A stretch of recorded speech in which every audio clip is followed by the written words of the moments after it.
disappointments coupled with a devastating knee injury earlier this season, after so many doubts by naysayers, the crowning moment has arrived. Novak Djokovic has finally achieved what might be one of the biggest successes of his already illustrious career. But just how did he get that elusive Olympic gold medal against all the odds? Since Djokovic turned pro in January 2003, it had always been his desire to win the gold medal in singles for his country.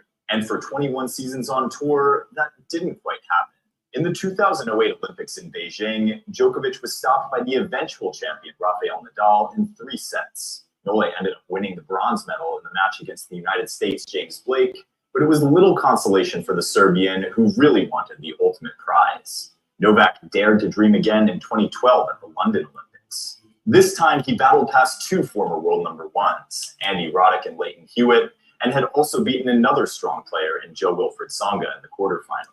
But yet again, Djokovic fell at the semifinal hurdle, this time losing to eventual champion Andy Murray, who was almost unplayable the whole tournament. Djokovic didn't even get a bronze medal consolation this time, as he lost in straight sets to Juan Martín del Potro in the bronze medal match. By the time the 2016 Olympics in Rio arrived, Novak had already become arguably the best version of himself. I'll admit it, I'm not even sure anymore when the best version of Novak was, because he's just evolving every minute. But one thing's for sure, in 2015, Novak had one of the greatest seasons in tennis history.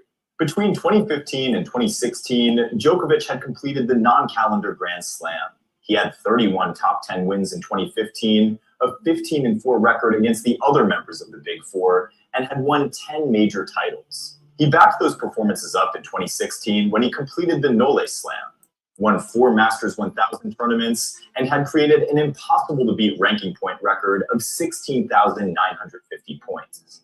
It was safe to say that as of June 2016, Djokovic was unstoppable. The only thing left to win was the Olympics. But Novak didn't even make it past the first round this time. As the top seed, he got stopped by a certain player who only made it to the tournament with a protected ranking. But it wasn't just any player. It was someone who had always been a constant threat to the Big Three. Juan Martín del Potro beat Djokovic, and the Serbian couldn't help but let it out. It's absolutely devastating. But his dream of an Olympic gold medal is gone. Now 29 years old, Djokovic knew that he didn't have many more chances left. Fast forward to the 2020 Olympics in Tokyo, which was actually held in 2021 because of the pandemic. Djokovic had just drawn level with the other members of the Big Three in the slam race. But not just that, he was on a quest for immortality. Djokovic wanted the calendar Grand Slam. He had already won the Australian Open, French Open, and Wimbledon. But it wasn't enough. He wanted everything, and his desperation would lead to a costly mistake. Not able to resist the idea of going for the gold medal again, Djokovic decided to participate in the Olympics, which was totally understandable. But then he also decided to play in the mixed doubles. Having already played and won so many tournaments all year, Djokovic had far more mileage than any of his other rivals. Stretching his physical limits and entering into uncharted territory, Nole, against the wishes of Serbia's Olympic team coach Viktor Troicki, and against the wishes of the entire team, decided to participate in mixed doubles. Djokovic managed to reach the semifinals in singles unscathed, winning all of his matches in straight sets, but we were about to witness some unbelievable scenes. Facing an in-form Alexander Zverev, Djokovic looked to be on top as he led by a set and a break, but then he lost a staggering 10 games in a row to lose the match. I remember watching that semifinal and wondering what the heck was going on with him. His performance was flat, and it seemed like he finally reached his physical limits and just couldn't play tennis anymore.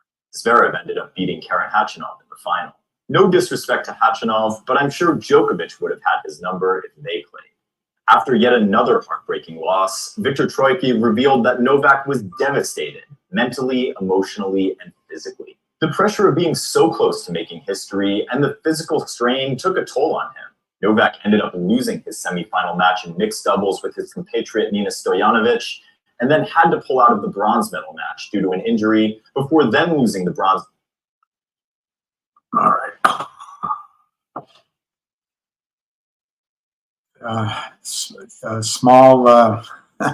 Small comment section, but thank you for being here. We're a little early. Ham will come on at 1 o'clock.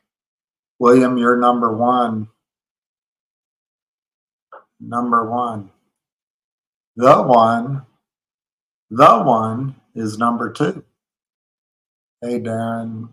Hey, Jean Platinum Croissant. Hey, Hobbs. Life is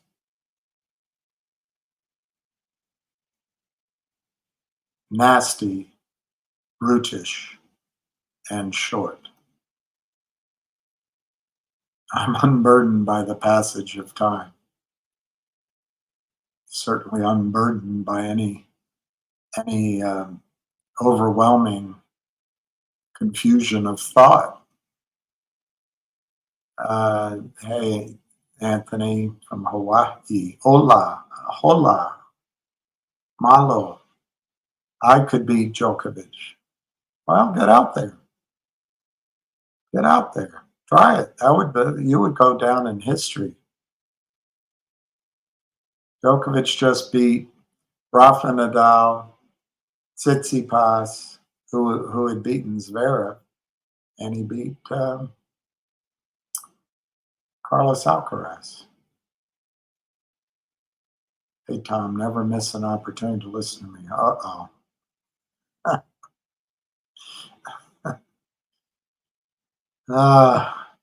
That's either a lot of pressure or none at all. Rondell, how are you? Hey, Nick, oh, what a puppy dog. That's the kind of puppy dog that you wish would be excited to see you and jump up and down and wag his tail and take at least 3 minutes to be finished. Hey, the one, David. Just to quickly, because Ham won't read this to you, but last night, I just found out about it this morning. And last night, it came out. So it puts to lie one of my certainties. Of course, no one calls me. I'm just making my own assessments. But it basically, I was wrong. However, on the other hand, I was right too. And so we'll go through it. I forget what time, but I think it came out.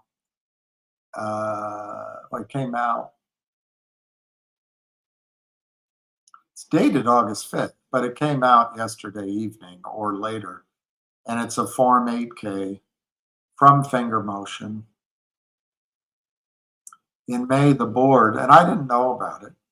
In May, the board of Finger Motion approved an unregistered, non-brokered private placement of up to 800,000 shares of common stock at a price of $2.50 a share.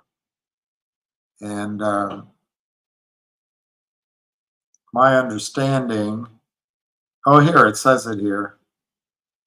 It's under Rule 903 of Reg S. It's unclear whether the offering's finished or not, but it says the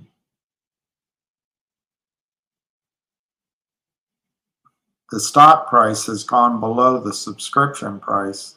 So people put up money, but accordingly, on August 5, the board authorized a reduction of the purchase price from $2.50 to $1.50 per share. So, and that's signed by Martin Shen. Let me see if it says when it came out. No, it doesn't say. Came out on the 9th.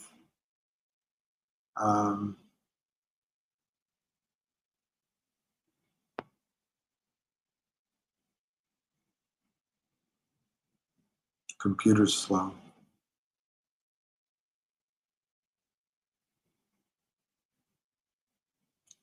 Yang Yeet Cho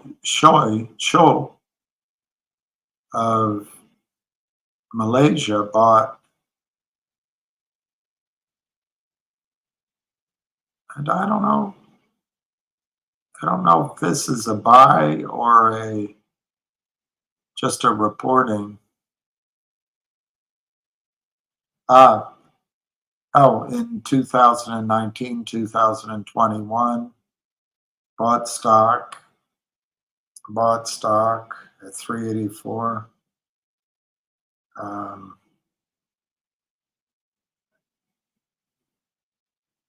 And I have a friend with a similar name, and she's a she. So I'm going to assume this is a she, but I could be wrong. But it looks like she, oh no, it's Mr. It's Mr. It says Mr. Mr. Mr.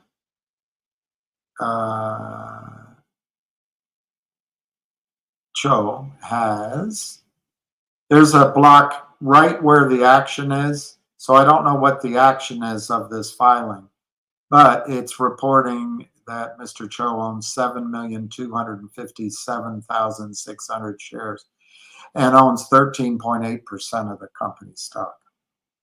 That's pretty powerful. I may have met him when I was in New York, but if I did, I don't remember that name. It was probably a different name that he gave me. So anyway, how do I feel about this?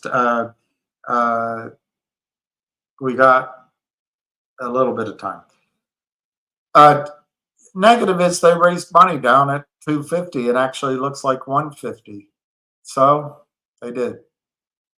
And I told you I didn't think they would. They put out a press release that they wouldn't.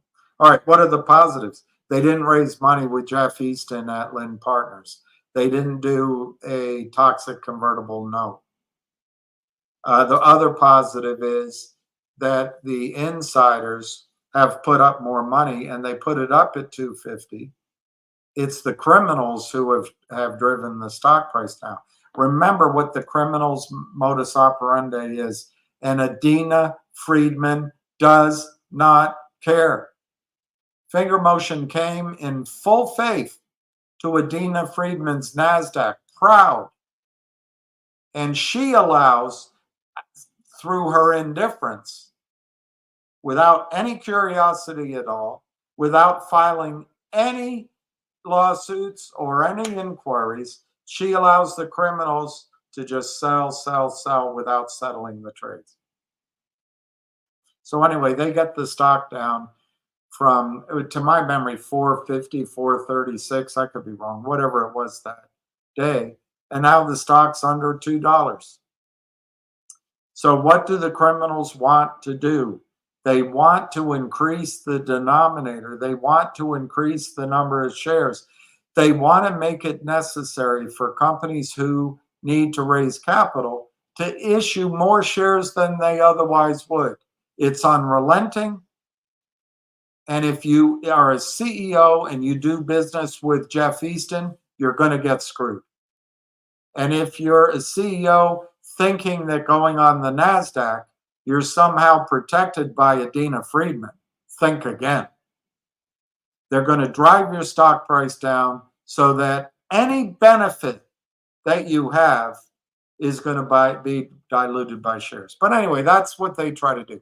So what are the good things about this? They didn't go back to Jeff Easton. The insiders are buying, and it's a small offering. It's a very small offering. So in the ups and downs of finance, sometimes you have to raise money to finance that contract that I like so much. Most of you don't like, but they need money to build out that contract, is my understanding. And so they're not raising that much, but it keeps the company from the maw of the lying scumbag who is Jeff Easton. It's a good time to tell you that my videos are my opinion, my judgment, and editorial content. The other good thing is that it isn't, I guess I already said that, but just to clarify, I told you that there were other ways of raising money other than equity, and I was implying from the toxic convertible people. This is equity. So technically, it's not, I was wrong. They raised money down here. but it's equity and debt. Those are the two ways. They could still raise debt. I don't know. But this is not being done. It's so small. I think it changes the outstanding shares from 52 million maybe to 53.5 or 54 million. It doesn't really do the damage that the criminals need to walk away from this trade scot-free. And the things that I expect to happen in September, please, I'm sure that Monday morning they're going to try to drive it down. Why? Because when people, even insiders, try to get a deal and they price something at $1.50, the market's going to try to drive it down there. So if you want to buy more, maybe put in buy orders at 150, maybe below it, 140. Look at the chart and come up with your own numbers. But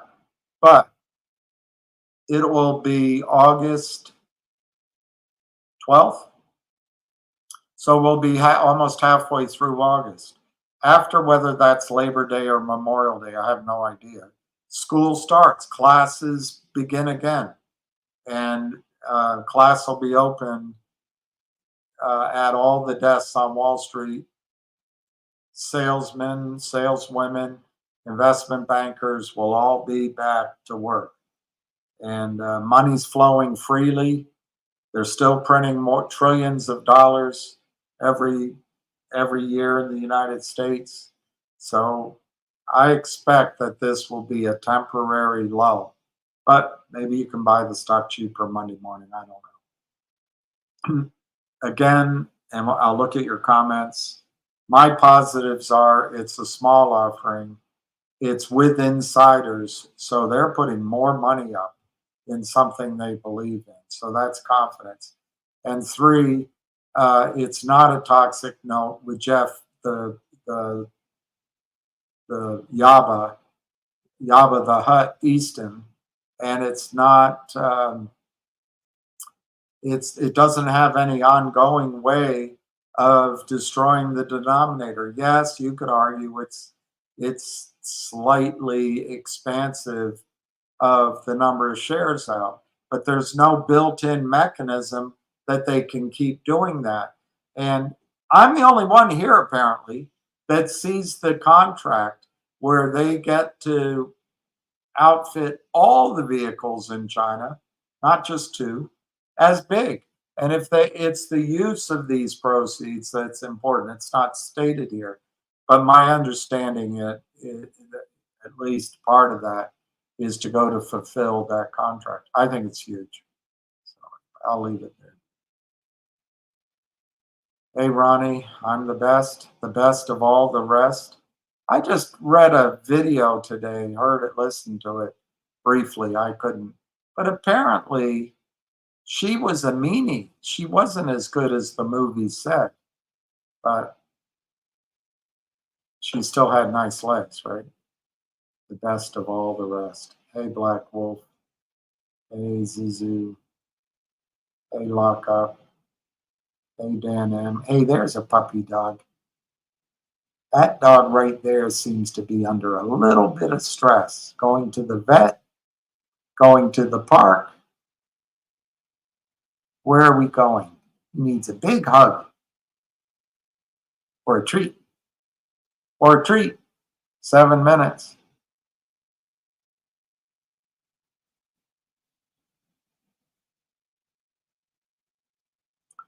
Or a treat.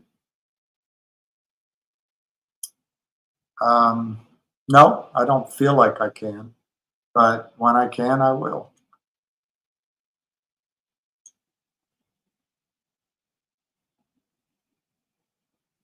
She's happy. She's happy. She's a sweetheart. She is a sweetheart.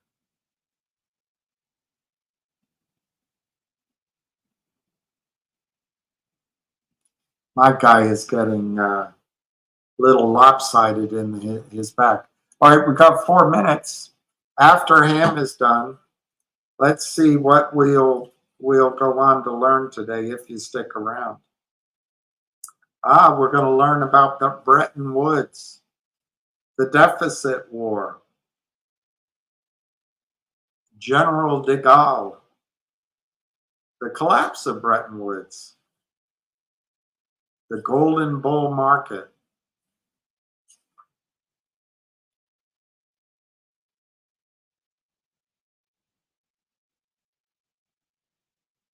and the advantage of listening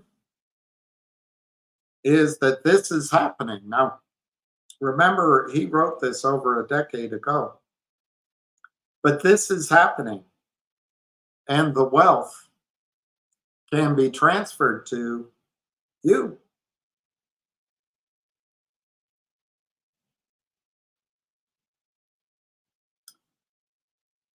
There's a quote here from Madness of Crowds. This is a quote from Charles Mackay, Extraordinary Popular Delusions and the Madness of Crowds. It was written in 1841. None of this is new. The algorithms are new. Maybe the DTCC is new. Maybe the machines of war are new. None of it, the rest is.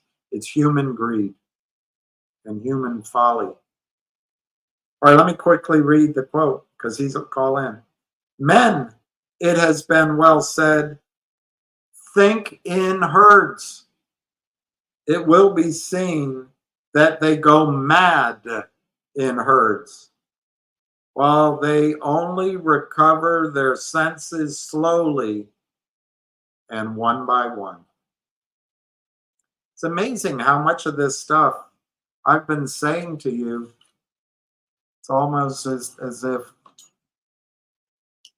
I know what I'm talking about.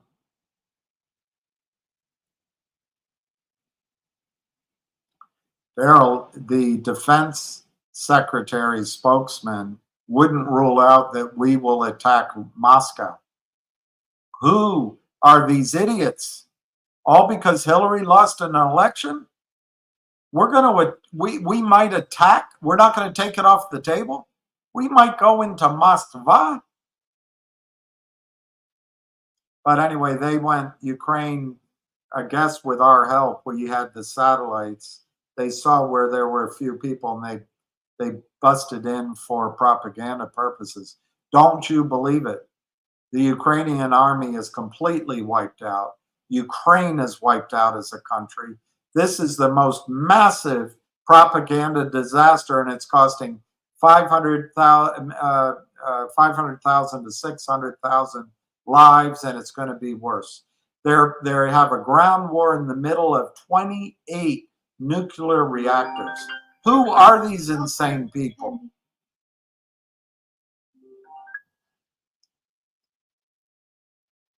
All right. Are we ready? The floor is yours. All right, let's start out by number one. I'll go through a couple of things quick, and then you can take over. GTII, we're waiting for Richard to get the go-ahead from this lawyer in Las Vegas. We believe that the judge is going to throw whatever's left of management, give it to a receiver, and then it's just a matter of the receiver getting it back on track with its filing, and then finding a partner to merge into it. So please pay attention. It's not over. We're not abandoned. Just pay attention to Richard Hoffman. It's getting close. All right. We think the judge is going to toss him out. Right. So just pay attention. Let's move on to finger motion now. We're down to how many days we down to? Hold on a second. I think it's 64 days.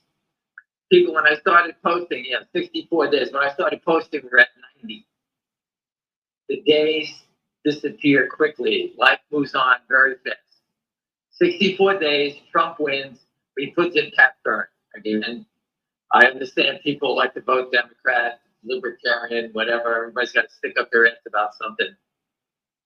But if you're on this call, we're here about stock settlement and to help your portfolio and make money for you and your family so that you can do and buy and travel the world and live a great life for you, your kids, and your grandkids.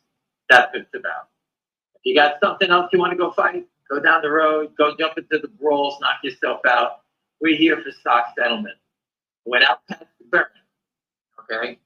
Being the president of the United States, there's so much shit going on. You know what? I can understand how they don't even think about this. But we have Donald Trump's company under attack. And we have the #1 guy in the world that's going to come in and fix stock settlement. I'm not making it up. You have the recording of it yourself. And he means it. When this guy is coming into something, he doesn't stop. If you think I don't stop, he's out of control, Patrick. All right, so again, you know what's coming up. Number 2, we have Andrew Left.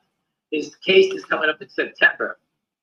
All right, I spoke to someone that went through the same process. When they drag you in the room and they tell you how much time you're facing, you give up everyone. Everyone does. Because you're going to jail. No one gives a shit. They're going to give up everyone. Now Andrew Left is going to roll the dice. Okay? And if anyone's ever seen the show on Apple TV, William, I know you haven't. I just finished watching it. Presumed Innocent with, I forget the actor's name. And basically, he took the case all the way to the end. I mean, no one does that. Julia Roberts and Matthew Damon. No, I forget. Scott Turlow. No. If anyone wants to watch the quick series, it's pretty good. I think it's 8 episodes, 40 minutes apiece on Apple TV. I guess I never saw it. Jake Gyllenhaal. Jake Gyllenhaal. That's his name. It's a pretty good little 8 series. No, I didn't think I was going to get into it, but I did watch it all. I finished it last night. But no one's going to ride. That you're going to go to jail for life. If you give up a few people, you get less time. Those who got a deal first get the best deal. And I'm sure Andrew Left and his attorney are probably saying, his attorney's probably telling him, give them all up. Who paid you? Who called you? Who told you to do what? And that's what he's going to do. There's not even a question about it. My friend even said that probably the DOJ is probably going to slap him to shut him up. That's how many people he's given up. That's another thing going in your favor. The company's waiting for the SEC approval about a special dividend. All right? Now, I look at it this way. If the SEC approves it, we win. If they don't approve it, we win, because now anyone who has not paying attention, knows that this is just a basic, ordinary dividend that's approved all the time. And if they don't approve it, you know how crooked the system is then. There's nothing more to say. You would understand that. So I think we win anyway. So either way, so it's got to come to a head. It should come out shortly. It can't go much longer. It's nothing that's not unusual. And, this will probably get approved, and, we'll get it shortly. And the last night, I came back online and someone posted that the company did a private placement of $2 million, prices ranging from $150 to $250.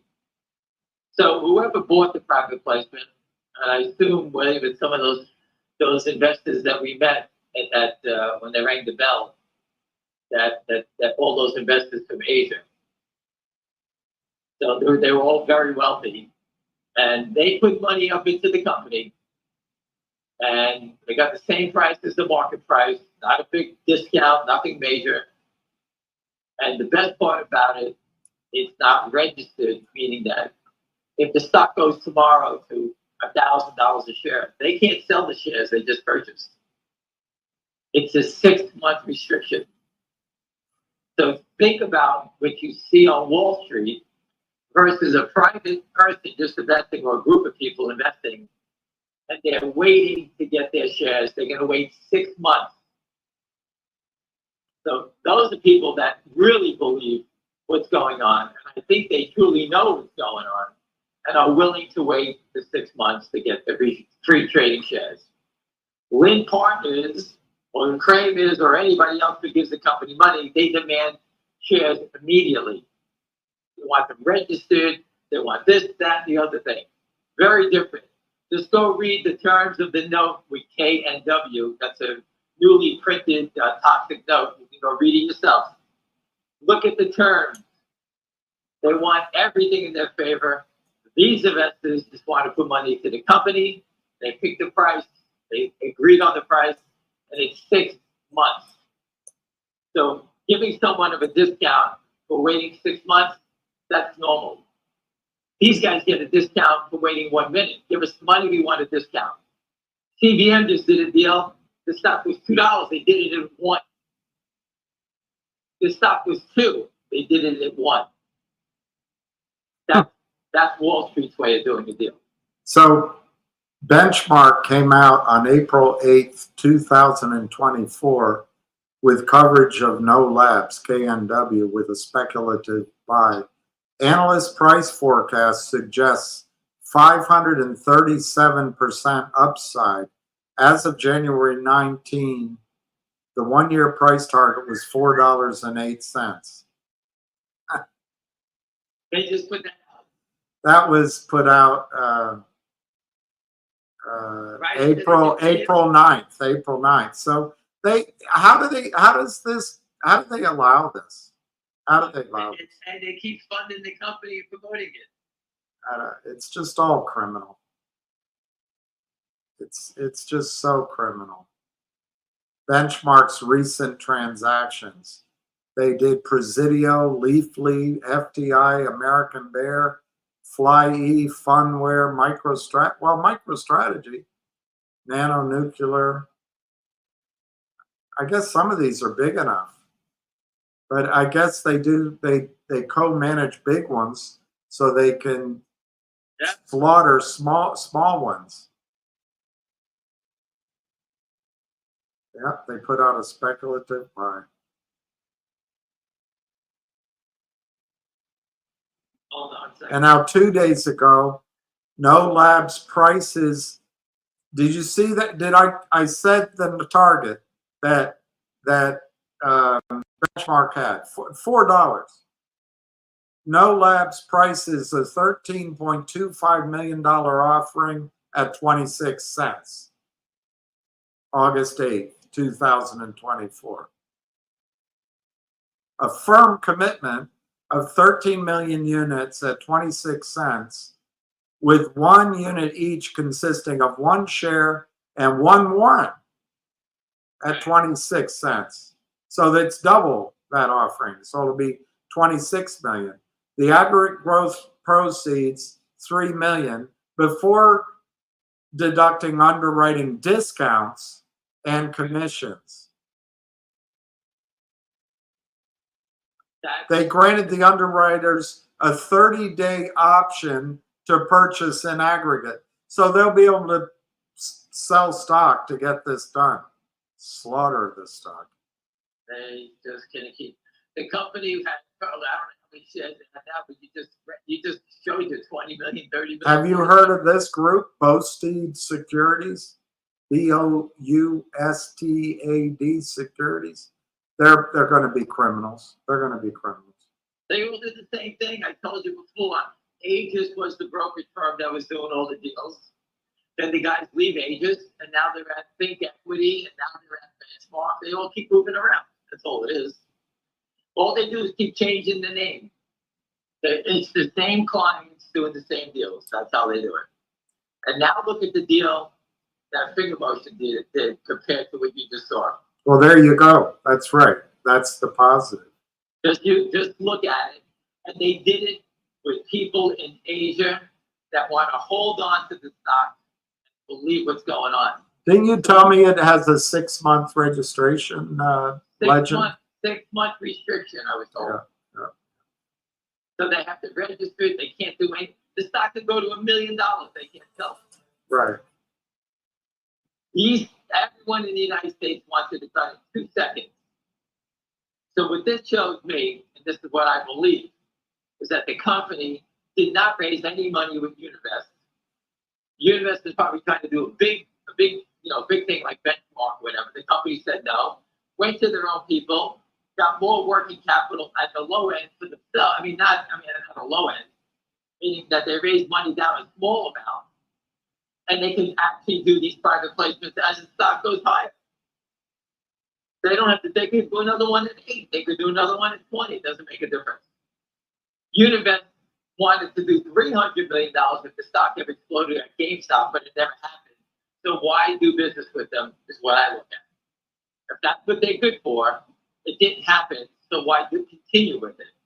So to me, it's a good thing. The company is now saying, hey, we're going to do this on our own with our own investors. I think it's a great thing because no one knows the company better than their own investors and their own friends. And to me, they're selling your stock at $1.90. These people pay $2.50 for something. How's that? Yeah. $2.50. Yeah. But yet we have someone manipulating it down. We discussed it before. How long has it been going down and down every day? Well, I should have pulled up a chart, but I think finger motion's been going down for a year. That's what I think. At least August, September.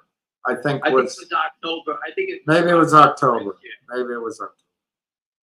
Just keep trending down. 2 cents, 3 cents, 2 cents, 30 cents, 20 cents, 2 cents, unchanged, down 2 pennies. And you can just see it. Yesterday,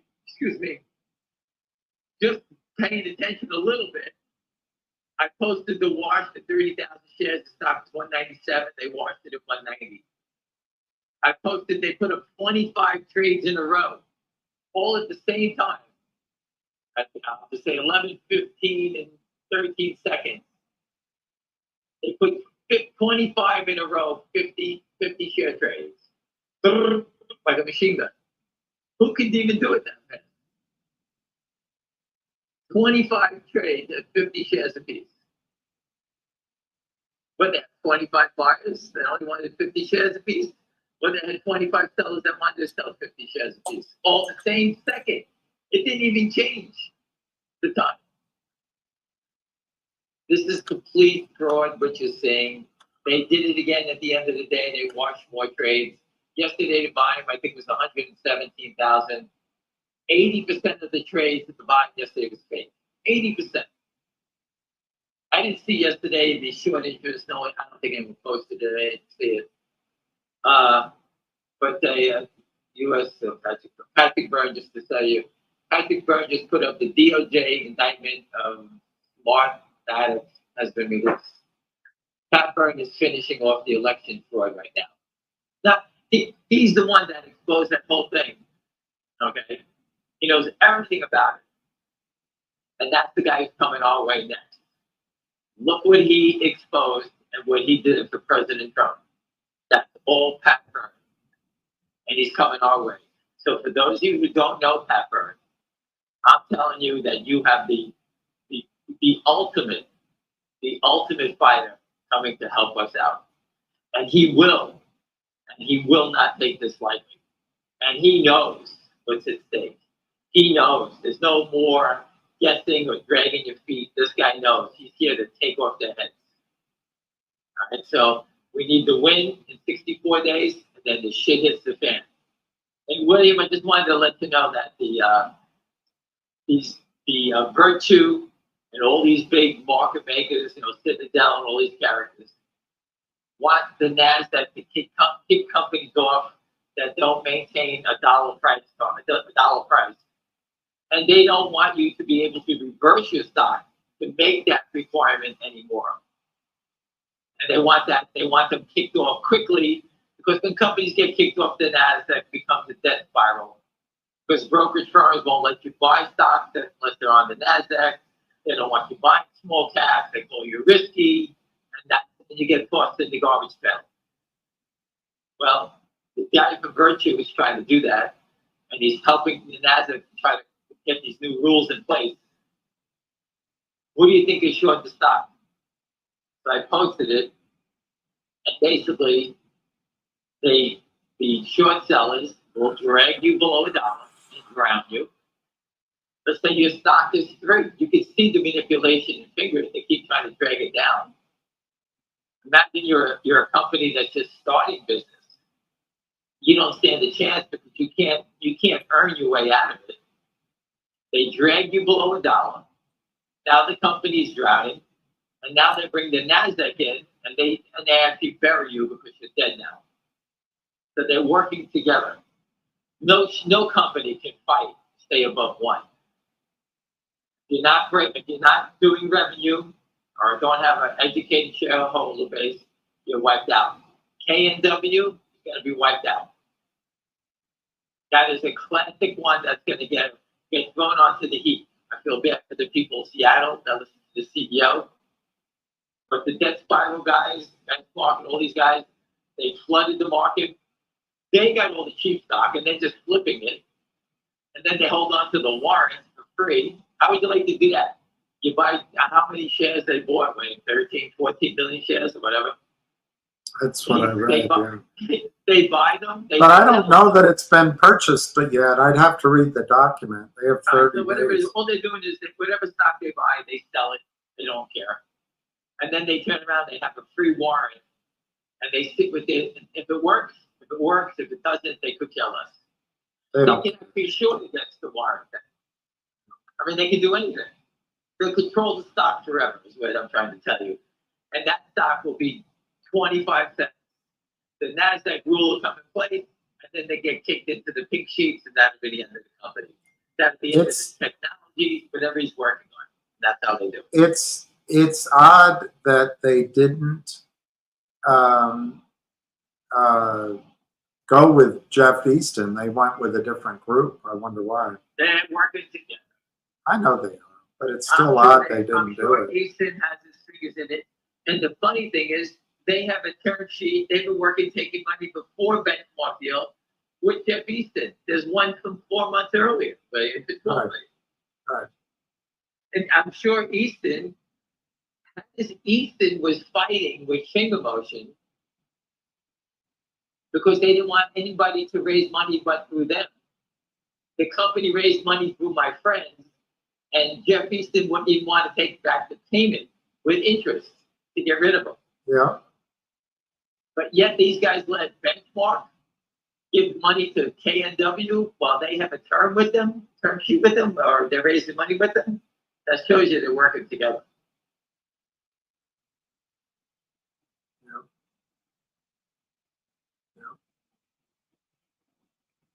So I just want people to understand what you've seen here with the private placement. And for people who are upset about the private placement, I'm sure if you called the company up and say, hey, I'll pay the same price as everyone else did, I'll buy the stock for $2, let's say, from the company at $2. Send them $100,000, you'll get 50,000 shares, but you won't get it for 6 months. How many people want to do that?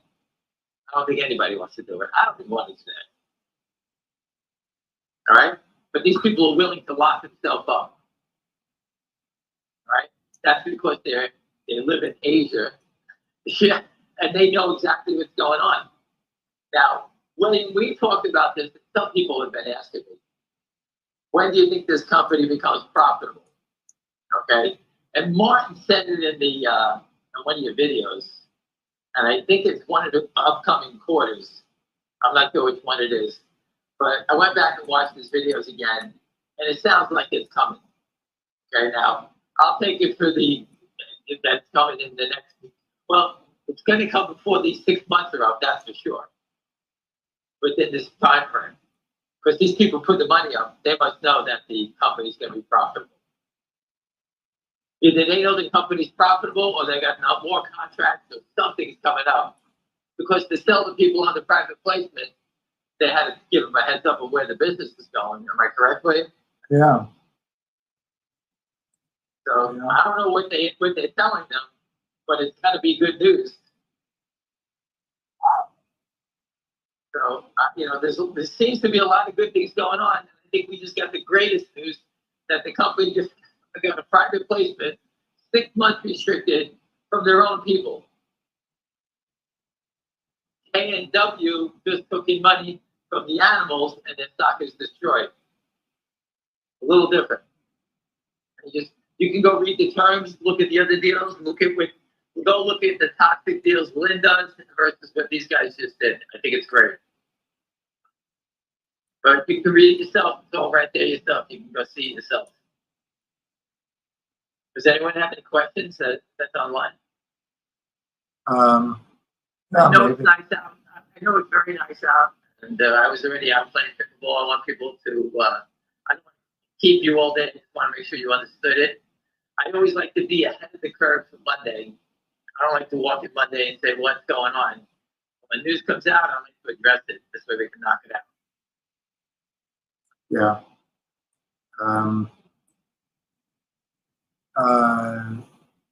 Will finger warrants work, or will we have another GTII scenario where we're still waiting on our dividend?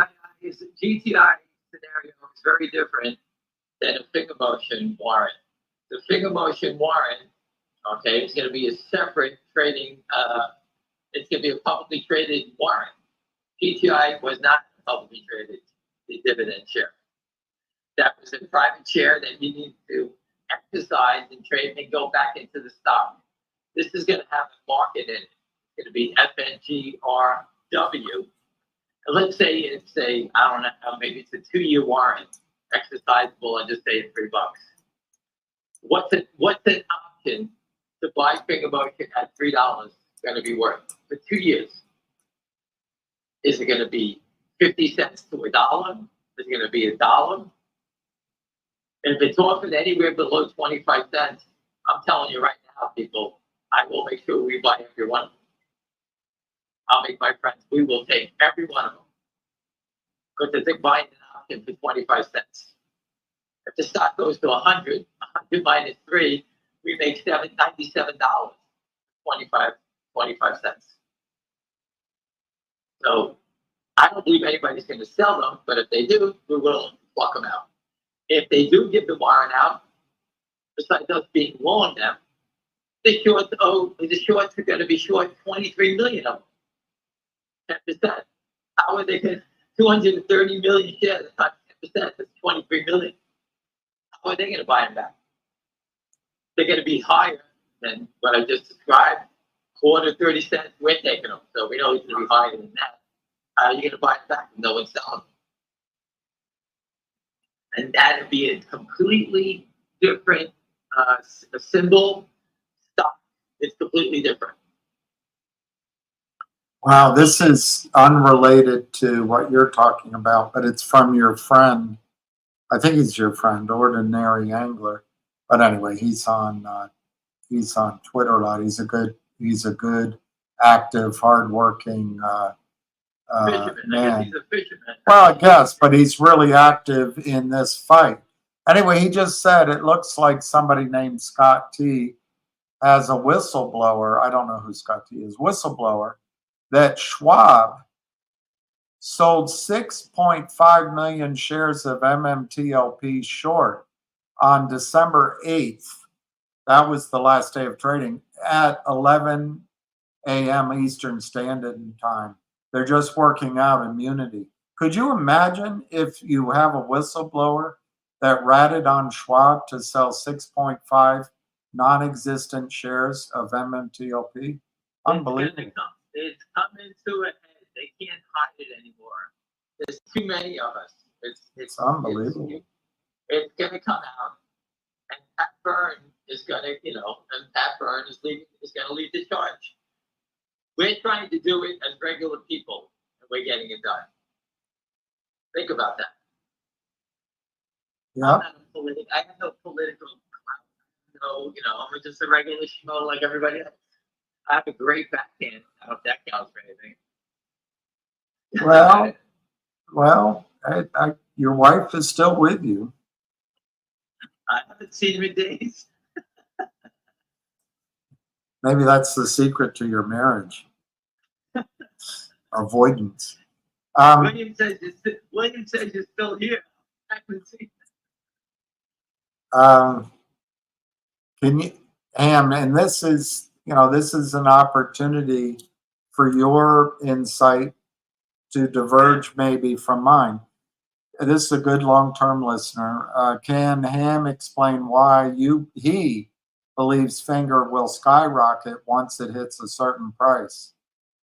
You don't think shorts will play games suppressing? Listen, the game of naked shorting is coming to an end. Okay, I know you guys don't think so. I've been doing this a long time. Byrne said it in a voice recording. He wants to get into the administration, which he said he's been offered already, and he will fix one thing before he disappears, and that's stock settlement. Stock settlement is naked short selling. That's what he's looking to do. That's it. So if he's looking to do that, and the Pat Burns in on this thing, and Trump wins, a game set match. That's it. And I'm sure Donald Trump, who has his own company, DJT, which I can't believe that anybody was even play that stuff on the short side. You have to be totally insane. Besides the assassination attempt and someone shorting it before that, you have to be insane to be around it. And I can tell you this right now, working on the desk, when there was something going on in a stock, your boss would come in and say, don't short that stock. Stay away from it. They all say that. So for someone to keep doing this tells me that it's offshore, it's not the usual suspects. Because I can guarantee you, most firms are saying, stay away from that stock, don't trade it, I don't care what it does, don't get us involved. That's what they would say. Hedge funds, stay away, that's what they're being told. If you want to buy it, go long, go ahead, but do not go on the short side. Because you know someone's going to get investigated. We shorted the stock before the assassination attempt. Why get dragged into that? There's not even a question about that. Devin Nunes, they're going after it. They're not stopping. I know you don't see it on a daily basis. I got it. Remember, these guys just hit the sell button. Everything else on our side, you have to have hearings, you have to have this, you got to do this, you got to do filings. It's very different. But the time has run out. I keep trying to tell you in figure motion, there's no room to the downside. They're doing a nickel and a penny at a time. There's no more room. If the stock was $25, you could see they can manipulate it. But they can't do it here anymore. There's going to be a spot here where people are going to step in and start scooping it all up. In which case, you can see it's not going to be. All right, so Ham, can you bear to listen to not legal advice, or do you? He's here to. Oh God. He's, oh God, you say. Oh God. All right, legal's here to answer questions, and I hope the volume is. Oh, I know what. That's good. You're coming to questions. Yeah, but I don't pump up the volume. have to increase the volume. Okay, there you go. Do you hear me? I can. Yeah. Can you see me? Can see you, and All of me? not all of you. Okay. All right. Not all of you. Thank God. Yeah. Who's the whistleblower? Is it Well, you? Is it you? No. Listen to what it says here. Ordinary angler. And by the way, I would highly recommend everybody get on the next space call that Junk Savvy and Busy Brands have. Junk Savvy. It looks like Scott T has, I don't know who he is, has a whistleblower who had the goods on Schwab on the MMTLP situation. Schwab sold 6.5 million shares short December 8th at 11 a.m. The individual is requesting immunity. And then Pete Tong says the whistleblower also said that the seller had advance notice of the U3 halt. As it turned out, I was, and it doesn't happen that often, but I was on with Junk yesterday, and they discussed that. It came up. I guess they were talking about it. I guess the immunity question came up as why that person would want immunity. So I got to speculate. Obviously, this is opinion, not legal advice, obviously. The reason why somebody would want immunity is, let's say, for example, you're working at Company X, and Company X is doing something that you know it's illegal, and you're involved or see it and don't report it. Then if you were going to whistleblow or turn states or whatever you're going to do, you'd want immunity before you disclose that. And you would have the right, if somebody tried to depose you or sue you, whatever, to take the fifth until they gave you immunity. So it would make sense that somebody who was on the inside would also want immunity because they were probably somehow aware of what nonsense was going on, or else they wouldn't be here in the first place. Just remember, as it relates to Junk Savvy, I saw her first. All right. Okay. I heard she's thinking about changing her name to Garbage Savvy as opposed to Junk Savvy. But I don't know. I don't know. That's what I heard. All right, so Hobbs wants a good joke because his mama is listening. But I know you don't have any good jokes off the top. I don't. I actually wanted to talk a little bit about the hearing, because there might be jokes within the hearing. So there was a hearing on Wednesday in Nevada, and it was about the appointment of a receiver and to issue a restraining order stopping certain types of behavior. And what's interesting is before that, David Reichman, who was the prior CEO, CFO, CAO, maybe he was other C's and O's also, perhaps. But as of August 1, I guess he was gone. And he may still be the chairman of the board, I think, but I don't know. I know that as of August 1, Luke Rabari is now the COO, the CEO, and I believe he's also on the board of directors. I don't know if he holds any other titles. Anyway, there was a hearing in Nevada. It had been scheduled. It was originally filed. The complaint was originally filed June 27th. So it took a while because of various maneuvers to get in front of a judge. It went back and forth from state court to federal court, back to state court, amongst 3 judges in state court before it landed with the judge who had the hearing. The hearing lasted about an hour. Our side, the plaintiffs, the good guys, the guys who wore the white hats, they mostly argued about issues related to non-compliance. For example, they haven't filed their 10Q, and because of that, they got downlisted a second time, and now it's basically in the twilight zone. So unless you know somebody at the OTC or you could tickle somebody, you can't trade it. So it's basically unavailable to most people. So there was a lot of discussion about that and not filing it. There was discussion about the prior disclosures not being accurate.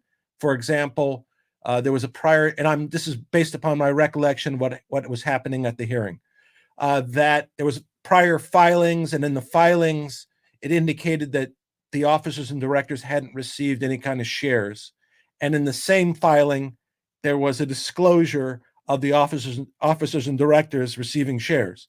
So it's somewhat of a little bit of an inconsistency there. Also, and this not avoid perjury if you make contradictory filings. Well, perjury is pretty tough to prove. You know, you could be wrong. You could just be wrong. Okay, you could be sloppy. Sorry, I interrupted. No, it's okay. No, but I think a lot of times, they're just sloppy. For example, I'll just give you an example. In one of their most recent filings where Mr. Rabari was hired, it had his employment contract in there, and it referred to the date of his starting as COO, and it backdated the date of the starting as COO. And it's probably now in 3 documents. And at the hearing, they referenced the other date. So even though in the filing it says that they backdated it, at the hearing, they kind of just ignored that and they talked about the other date. They've done it like 3 times. I've mentioned it. They don't correct it. And so is that an error? Are this being sloppy? I don't know. But I've noticed in reviewing documents from various parties related to that side that there's been sloppiness. So I just presume that just could be sloppy and not meant to be intentional. But there was an issue about that inconsistency, and that went beyond that. So there was argument about distribution of shares, lack of compliance, money issues. And then they argued, their response was basically procedural. They argued about the 10%. You have to have 10% of the shareholder share the shares to go forward.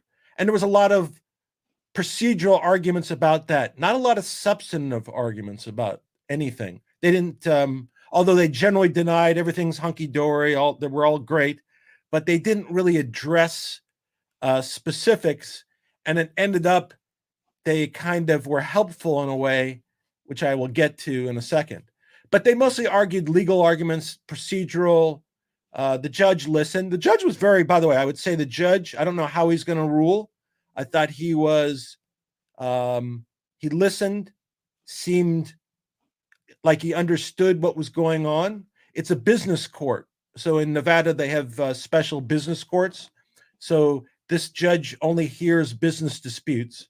So it's helpful. It's helpful.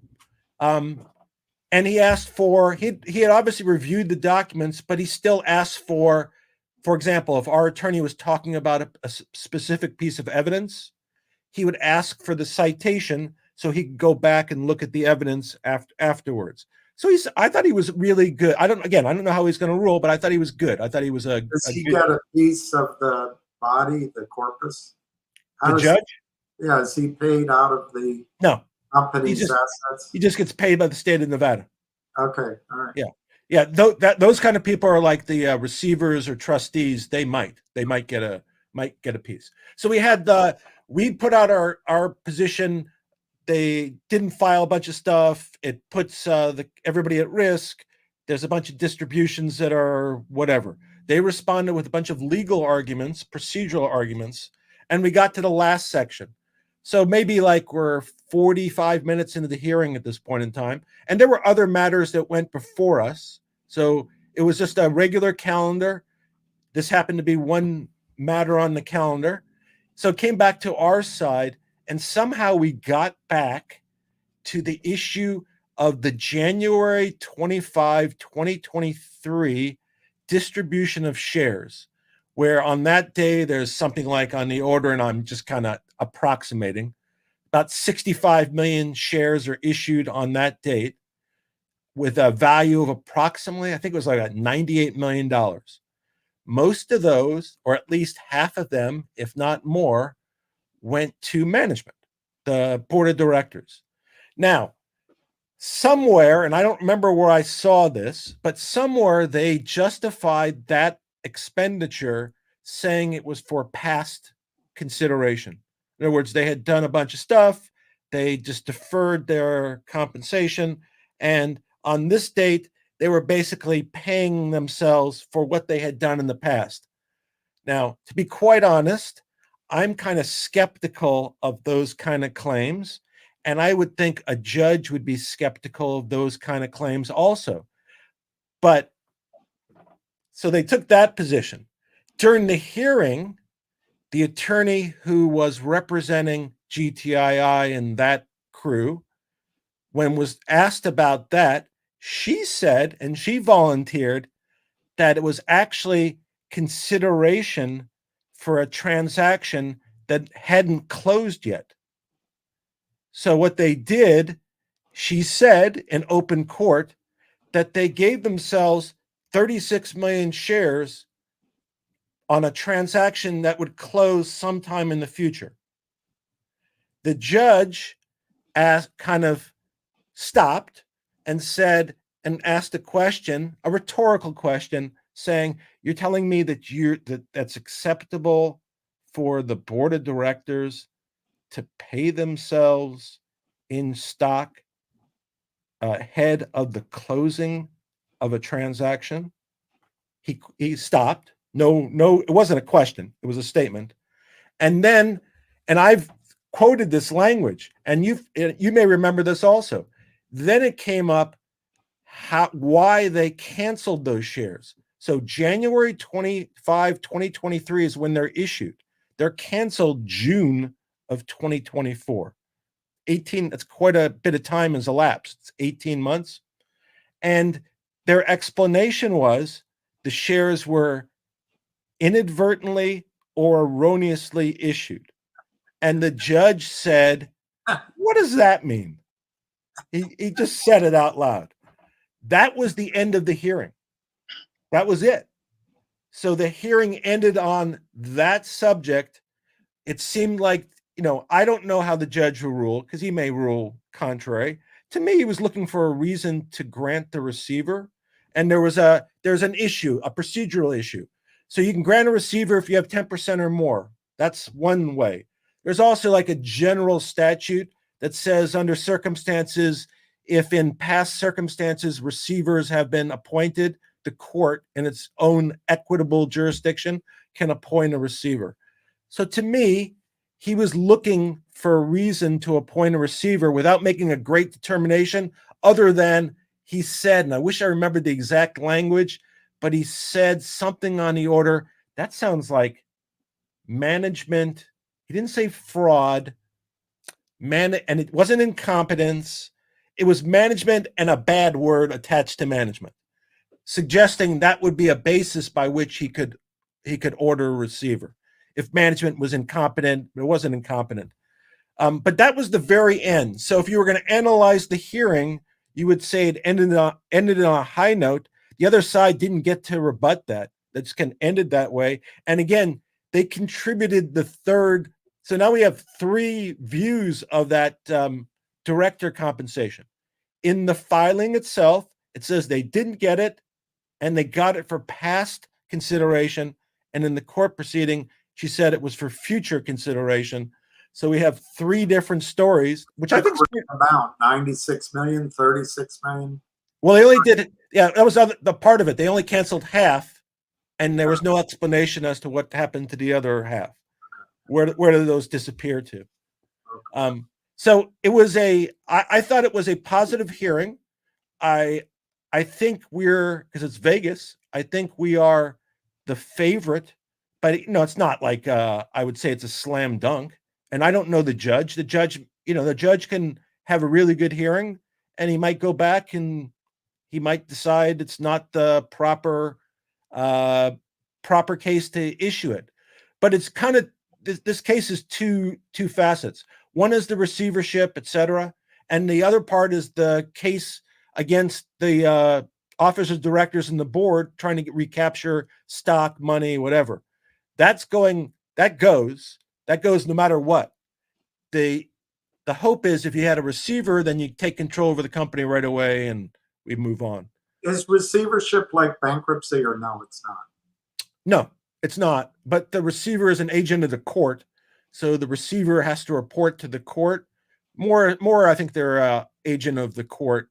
In a bankruptcy, that's interesting you asked me, because I had a discussion with somebody about this yesterday, because MMAT filed bankruptcy.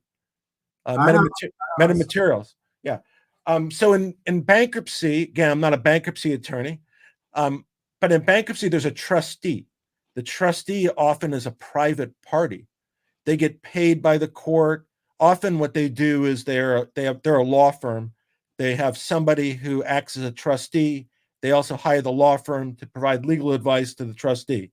So they kind of can double dip somewhat.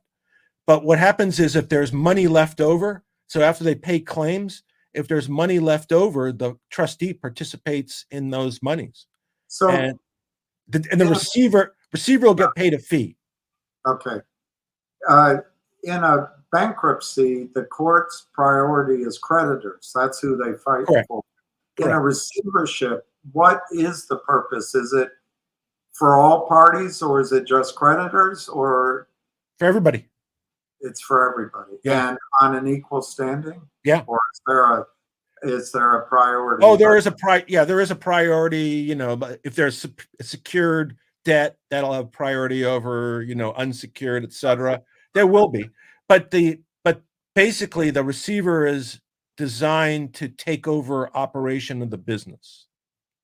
The trustee, on the other hand, their design is to raise as much money as possible and pay as much debt as possible.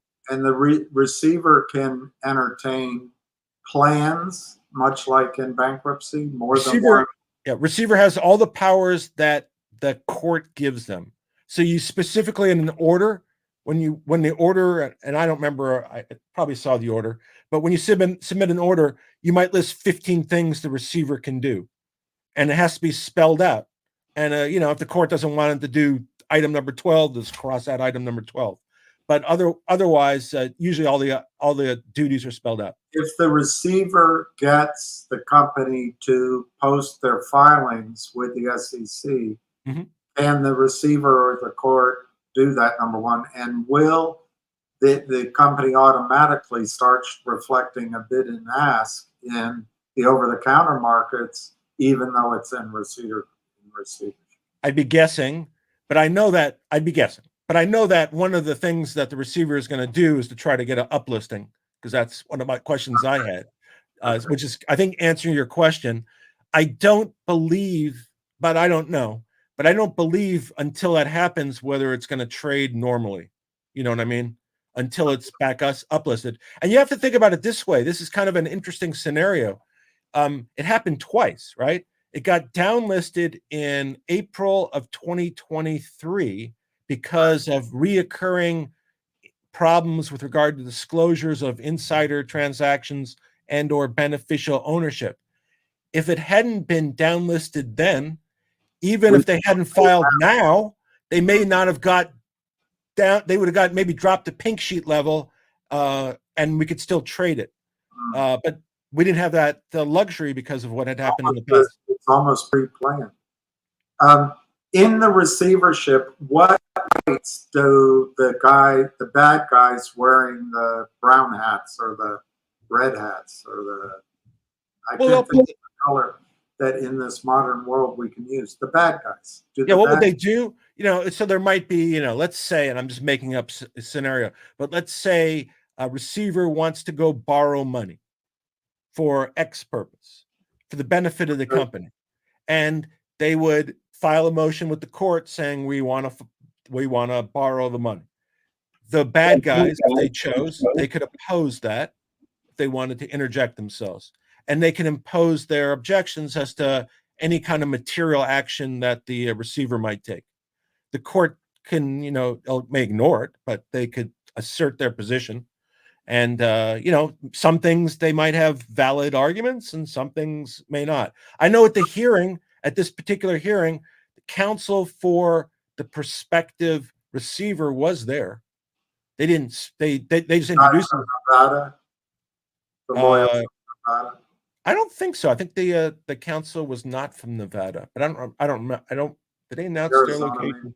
Anyway, I don't remember what the location. So the receiver within the instructions the judge gives him can operate free of restriction. But if the other side wants to object to something, it has to go back into a court for approval or yeah.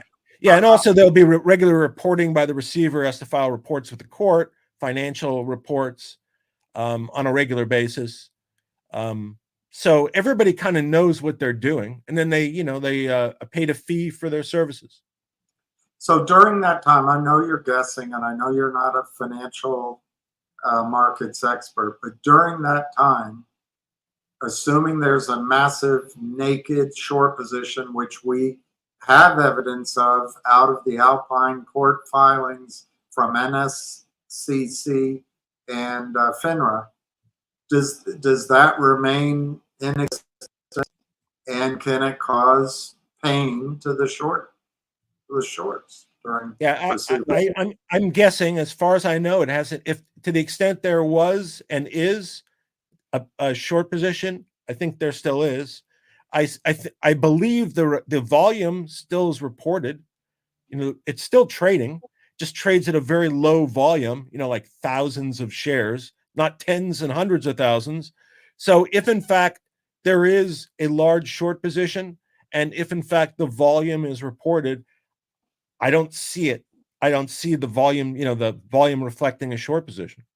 Can the receiver? But to be, again, if that is an incorrect assumption, if somehow, yes, at one point in time there was a concentrated short position because we saw it. It's in the documents. Yeah. But if somehow they snuck out, somehow we just weren't aware of it. Anything's possible. That's in fact one of the reasons why I took the position on GTII I did, because after watching what went on with Alpine and how long, I looked this morning, just to let you know, I look every day at the appellate court, still hasn't issued a decision. So how long is it going to take to get rid of Alpine? I have no idea. It could be still a long time. So if that being the case, I look at GTII just as a straight business and bring money in, bring revenue in. And I think which is we can do that, I think. But final question that I have, does the receiver have the right to request the court to enforce full disclosure or discovery? Can they ask for the tickets? Even just during receivership, we suspect that they're short selling. Sure. Is there any power that the judge has to demand sunlight be shown on what might be criminal The stuff? receiver could suggest that any litigation be, started. So to the extent that the receiver thinks that they should pursue an action against a broker or whatever, they could do it. It just does. Again, the court would have to approve the request, and you'd have to make a good faith, probably disclosure of how it was going to benefit the company, and et cetera. We don't know. The one thing we don't know is at the end of, based on the financials, because we don't know if the financials are accurate, because they had that scumbag now no longer practicing auditor who did the financials. 3 years are being audited, which was interesting to me. Borders or something? Yeah, Borgers. Borgers, Yeah. Now the two they did, which was interesting, and I don't know why, but this is what they said at the hearing. 2 years are being audited, 22 and 23, which is, fairly relevant. Those years are the ones that are being audited. But they said they're doing 3 years. So they're doing the year before that, which I thought, I don't know. One of the things that the receiver brought with him, he has an auditing team. So they would kind of just step right in and move forward. Although these guys said, which is fine, they said they had started and the audit was ongoing. So to the extent that there's been progress made, I'm sure we can call up their auditor and get their work papers and find out what they've done. I'm sure they'd be happy to turn over all that stuff. What was interesting also is they said, they objected to appointment of a receiver, et cetera, but they said if one was appointed, that Rabari should be appointed as the receiver. Which I thought was that was a creative request and entertaining. Does anyone realize that Rabari is working for the criminals? But I guess nobody does. I don't know what he is, other than speculation on my part. Yeah, other than the fact he's the COO and CEO and apparently the board member. And I guess he's a well-respected guy. What's funny is they sued me, of course. I like to mention that. And they sued me for defamation. And so I just find this, and did they spell Hoffman with one F or two? I think they vary. It varies. Some points, even they did 3 twice, by the way. But one thing they said, so they say like a blanket statement that everything I said is false. So everything I say is false. And one of the statements, and they don't quote. So it's basically what they do is they say, Joe Blow, see video, and there's a link. So it might be a 28-minute video, and they say within that 28-minute video, it's not a quote, by the way, but the Joe Blow is the offensive language. So go find it wherever you want. That's how they literally do it. About 2 or 3, they actually have quotations. So this one happens to be a quotation. So it says, and so you tell me, they say it's all false. So I find this confusing. It says in quotation marks, Mr. Abari may be a very qualified, experienced guy. That's the first part. So is he not qualified and not experienced? Is that what they're trying to say? Because that's what I'm saying, apparently. I'm just saying he's experienced and qualified. They say everything's false. So I guess they're saying that he's not experienced and not qualified. And if that's the case, then we're done, right? Do I need to move on? That's all. We're done. So I appreciate their candor and scholar, but there's a bunch of that. So it's that's where we are. I would expect a ruling from the judge. I mean, I thought it could have been yesterday, but I don't think it's going to take them very long. How long does the receivership last? Until terminated. It could be 3 months, Maybe a month, 2 years. I would think, until the audit, what I would think, audits are done, whatever the accounting is done, it's uplisted again, so it's tradable. Probably that. So can GTII absorb an asset during the receivership? So when Yeah, it it can still, comes out, yeah. theoretically, the shorting is much less during receivership. So theoretically, it can come out with a stepped up basis and be, I'm making it up, be worth $10 a share. I'm making that up. Yeah, but I guess answering your Correct. question, yeah, it can conduct business. It could do whatever it needs to do, you know, so it could do, and you're right, it's kind of like in an odd position. So maybe it doesn't get as shorted because it's just harder to get to. Everybody's watching it. Yeah, everybody's watching it, and you know, probably all the brokerages are very cautious in trading it, especially because the volume is so low. Literally, you know, I saw one day, I think it We was can't like, see the volume, or we can maybe. yeah, you can. Like if I look at Yahoo, I still have a volume, a daily volume, but I don't have a accurate quotation. The price is, you know, and I think I got somebody contacted me and they said basically the market makers can whatever they want on these prices. You have no idea. It could show 7 cents and they might trade it at 2 cents. So you'd never have any idea. So that's a good point. Who's doing the trades? Who's doing It the says it's only brokers or accredited investors. who gets to see that? Those are the only people that can see the quotations. Accredited investors. So you can buy a service. William, Yeah. accredited investors leave all of us out. We're all broke.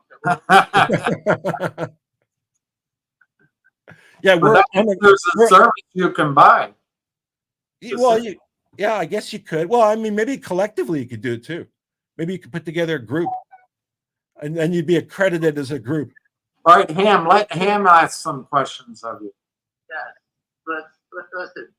Let's see what happens with the court ruling, and then you go into detail on it. Richard, I wanted to discuss with you. I tried to call you yesterday. I saw that. The journal had that story that Virtue and other big market makers want to make sure that the NASDAQ kicks companies out if they can't maintain $1 pricing. And they don't want the companies to actually revert to actually meet that requirement. So basically, I'll just give it the way I see it. The short sellers drag the companies below $1, drowning you. And they want the NASDAQ to actually take the whole and bury you alive. Yeah. And the guys that are short, the market makers, the hedge funds, it's just a complete wipeout by the people that control everything. Yeah. And for example, the 500 plus companies that are there now. And by the way, I sent that message out to the people I'm trying to leave the country and open up an exchange, because their concern is, where are you going to get the clients from? Well, here's 500 that have no choice. If they do not come with us, they're going to be wiped out anyway. So, but they're doing this. The 500 or 600 companies they're planning on killing now, after they kill them, they just go back up into the system and find stocks that are $5, $6 and drag them down. And remember, ROOT, which was a $6 billion IPO, what was it, about a year ago, down to 90 cents, and then reversed itself back up to 25, and that's the only reason it's still alive. So here's a company that was a $6 billion IPO, and they're just making believe that every company that is a trading stock below $1 is a risky investment and not worthy of doing any real business. And that is the short sellers, the market makers, the system that's in front of us. And I just want everybody to understand it, and I want you to understand it, Richard, because they're just drowning the companies by holding them under $1. And then they call the NASDAQ up, and the NASDAQ new rule that they're trying to get approved will delist them. And you can see what happens when you get delisted, Richard. You start going into a debt spiral because the exchanges are less and less. Yeah. People will be able to buy in at Merrill Lynch or UBS. Yeah, GTII is the example, right? When OTC 2, 3, 4, it's going down, down the ladder, and eventually you got nobody you can invest. There's no money that can go there. nothing of substance. I saw that Virtue. Dougie is not one of my favorite guys from Virtue. Yeah, I think that makes sense. It would make sense if companies would live or die on their own, on their own merits. Uh-oh. We still here? Okay. I'm still here. Okay.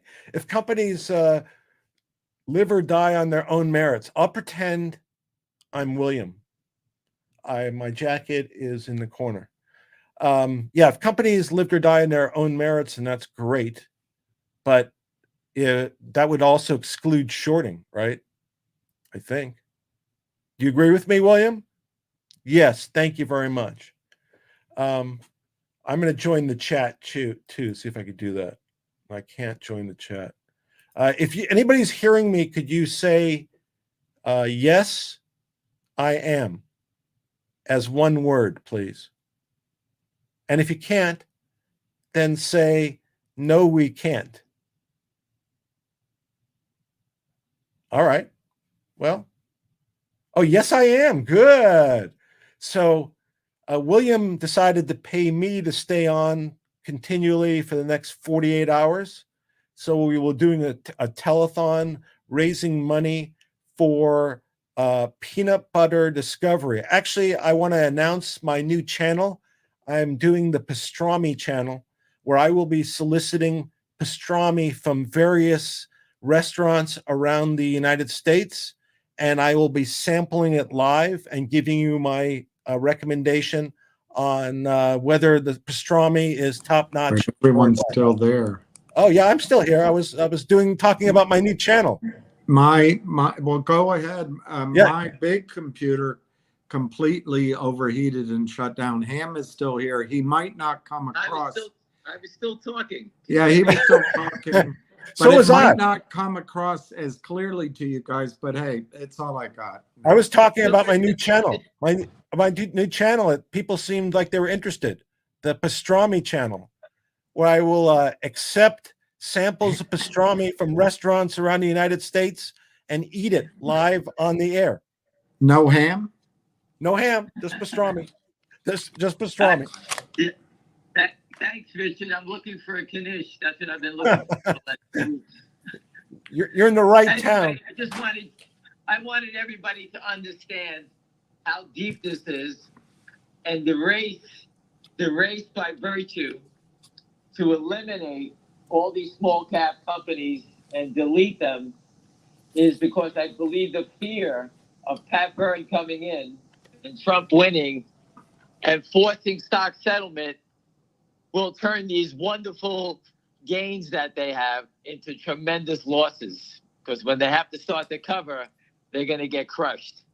Now you can see the panic in their eyes. There's also, I think, a misnomer, a problem is that there's some people believe that because somebody owns stock that they have money. And I don't think that follows. I really just don't think that follows. I think somebody it's just an entry in the statement. It's just an entry in the statement. Yeah, it could be. And you might have 3 shares of a $2 stock, whatever. When I hear Elizabeth Warren, I'm not a big fan of hers, just to be honest with her. But somebody like that would believe if you have a name shareholder, therefore you're bad. And I think that's a complete misperception. And I think that's part of the reason we don't get the remedies that should apply. Just like, what Ham's talking about now. There's no reason to permit companies basically to kill other companies and then take advantage of it. They can't be the ones driving the company under a buck and then take advantage of that situation. That to me is not really a fair business practice. But, we're like saps. We're shareholders, therefore we're rich. We're Elon Musk. Everybody's, a billionaire. Well, I think that the problem is that everyone is going to find out through Pat Byrne how bad this is. Pat Byrne is an educator. He's if he stays on track, he'll teach everyone, but he has this way of drifting. And if you heard on this call, we need to first save the place where the babies are born. And I'm like, okay, what's he talking about? And it turns out that's his way of saying stock settlement, the DTC. I don't know why he uses things like that all the time. And I've been at many conferences where he spoke like that. And I was scratching my head saying, what the hell is he talking about? And then eventually he loves to tell a story, and then he drifts into whatever he's going to do. So, but I think that once he gets to DC on this subject, the shit's going to hit the fan real fast. And I think Devin Nunes has been instructed by Trump to fix this thing, because I believe Trump wants some of that GameStop money, and they're not that stupid. They will get it done. Well, hopefully. And if you think about it, Richard, for a second, who in their right mind is shorting DJT after an assassination attempt? Listen, Someone now that's still trying to assassinate. But at this point in time, right, looking how the market's handled, don't you think like everything is fair game, right? They don't nobody gives a crap. It's all Nobody up gives a front. crap. It's Nobody kind of like gives a right in your face. Nobody's standing up, so they figure, whatever. Why even argue at this point in time? We could do whatever we want anyway. Yeah, You're so right. it doesn't surprise me. It really doesn't. You're right. That's Yeah, more no, the it's surprise. definitely no one's watching that. No one's gone in the hen house, that's for sure. We can say that. No. So let Just me the ask box. you the question that Ham probably wants to know too.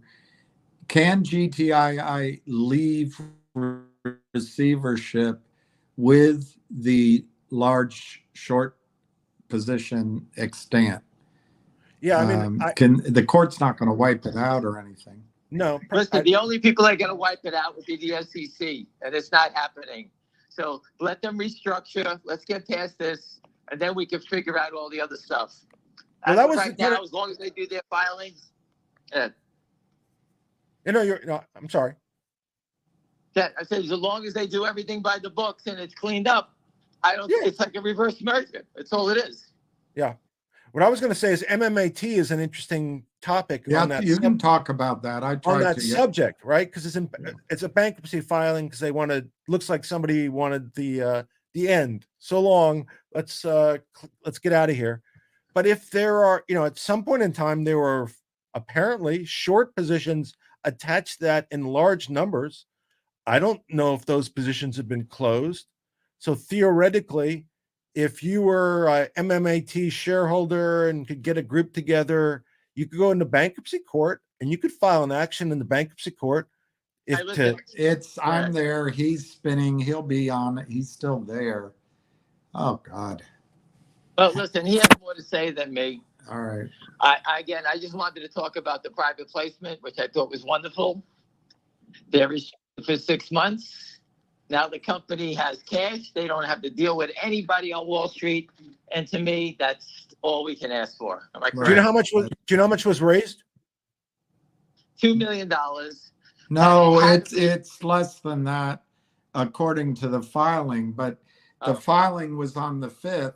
So as I can't read it because it's in this computer, but I think it was something like $377,000 out of the $2 million as of the 5th. But then it's now the 9th, so I don't know what the total. Do we know is.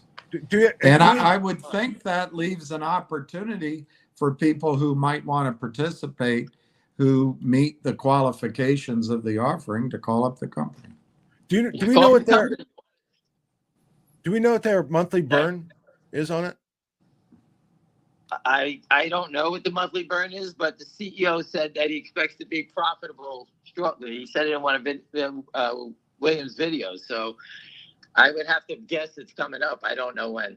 I will get that information. At one point in time, I think, not that long ago, you talked about they are starting to I guess, do installations in cars, and they generate. Yeah, I heard from my friend who actually a big firm. I don't want to give the name because I do believe the firm is going to cover them, and they're waiting on a research report. He said that they're waiting to get more data on installations so they don't do 10 at a time. that would look like they're manipulating a stock price. So they want to do, I guess, the brokerage firm or their researchers who do the reports is saying, hey, do more and then release the stuff. I don't know. I'm confused. Well, I don't know who the if they do 10 cars a week, the company's going to put a press release out every week. We did 10, we did 5. They we did can't 4. do that. That's promotional. That's promotional. Right. So that's what my friend who works at the brokerage firm said. His analyst said they need to, batch them together and do more. Right. I know, like 100. in the EVs, they do it monthly. So they'll give you like the total number that all the companies sold each month, and they all report each month. That's what my friend was saying. That's what their analyst wants them to do, more stuff like that. So so I guess instead of we want to see it every hour. Oh, they did another car. They made another 50,000 times, whatever it is. CEOs aren't allowed to do that. That's you know how rumors are created. Now, of course, I don't know the company that Ham's talking about. Whoever the capital market is, whoever that broker is. I have no idea who it is. But if it was Goldman Sachs, wouldn't it be great? Now, I have no idea, by the way, who it is. Like, I have no idea. It's obviously not Goldman Sachs. But if I throw that out, I guarantee somebody is going to take that Goldman Sachs. Do a rumor. It doesn't, the funny thing is there's not that many institutional brokerage houses left. So just one doing it, doesn't matter the name, is going to be good for finger motion. So Ham, if we guess the name, will you tell us if we're getting hotter or colder? Oh, absolutely. It's do we cheat them and how? I'm afraid to say it because let's say Jeff Easton knows the firm, knows someone there. Yeah. We don't want him to actually try to squash it in any shape. I agree. He probably already knows. It's not going to help us. I don't know when the report's coming out. I'm not trading on it. I'm not doing anything. My friend works at the firm. He called me up. I didn't hear from the company. And he said, you know who we're talking to? And I said, no. And he told me it's on the calendar. So I said, okay, keep me up. And that's all I could do. Is it possible that like Capybara is now a good guy and they're the ones who are putting out the report? Yes, Capybara is putting out a positive report. He's taking back. It's amazing. I'm hearing from many people in the fast money world that I dealt with, and I was a fast money guy, that there are people getting served on Wall Street. I don't know when it's going to pop out, but there's people getting served all over the place. Well, if you wanted to make a big point, you'd do it pre-election, right? That would be exciting. That would be. I'm telling you listen, William, clean your fucking ears. I'm cleaning my ears. I'm telling you for a fact. You cannot believe it, but I know people on trading desks that manage 10 million, 50 million, and these guys live on the edge on everything they do, and they're hearing it. And trust me, they're cleaning their own house. They're not doing anything. Amazing. That's how it works, Richard. If there's word about a stock, somebody's getting investigated, everyone is instructed to stay away from it. And that's what surprised me about DJT is like, who the hell in their right mind would be shorting that name? I guess the only confusing part about DJT is because there's a lockup period, and you would think that Trump will want to sell his shares when he can, so he could raise some money. So that to me might be like the end date by which you have to have that stock pop, or else it'll probably get deflated a little bit if there's a bunch of selling all of a sudden at one point. That's about the only thing I can think about that we don't know what's going on is that his stock. And I told you my friends reached out to Devin Nunes, and he said he would not do anything, entertain anything, unless it was north of the short trigger number, which was $54, maybe 52 or 50 now. The only thing I would add is the Fed plunge protection team might be shorting the stock just to keep him broke. Well, I presume that Pat Burns coming in, it's going to come to stock settlement. I don't give a shit if it was Biden and Kamala shorting it. It's going to come out in the wash in 64 days. Well, I think like our best ally is Nunez because he must have stock too, right? So he has And the same thing with the guy from Rumble, who's got Dan Bongino, who I met in person, who knows about naked short selling, because I was with him talking about it. Yeah. I mean, so listen, I don't see the negatives for us anymore. I got the stocks are drifting down. I got it. I understand that. I watch him do it to GameStop. I watch it do it to here. I watch it do it here all day long.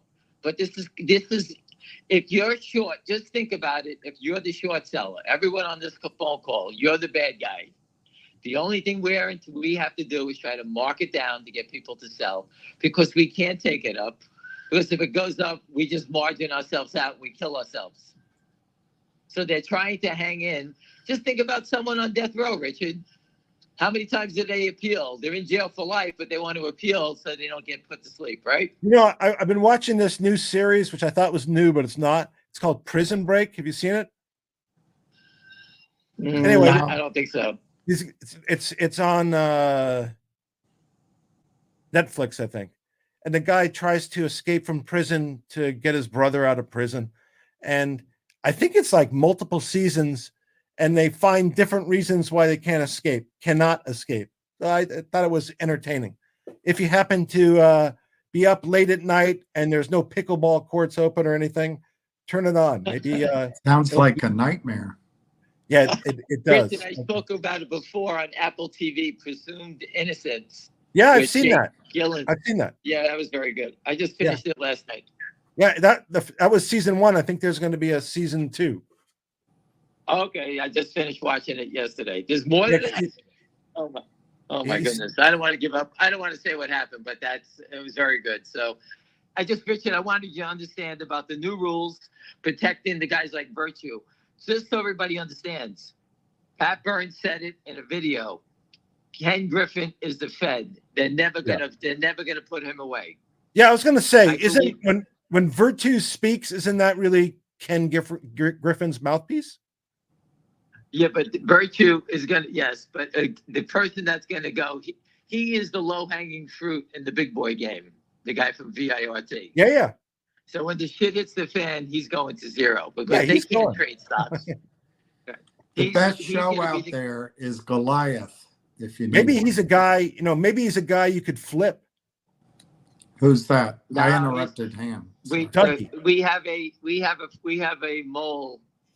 We know someone that knows his brother, and his brother had my friend buy the stock.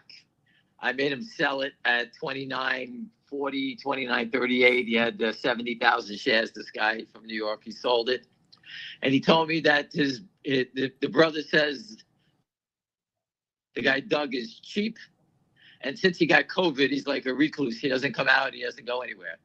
By the way, he's got his own little torture going on in his life. I love Trading Places.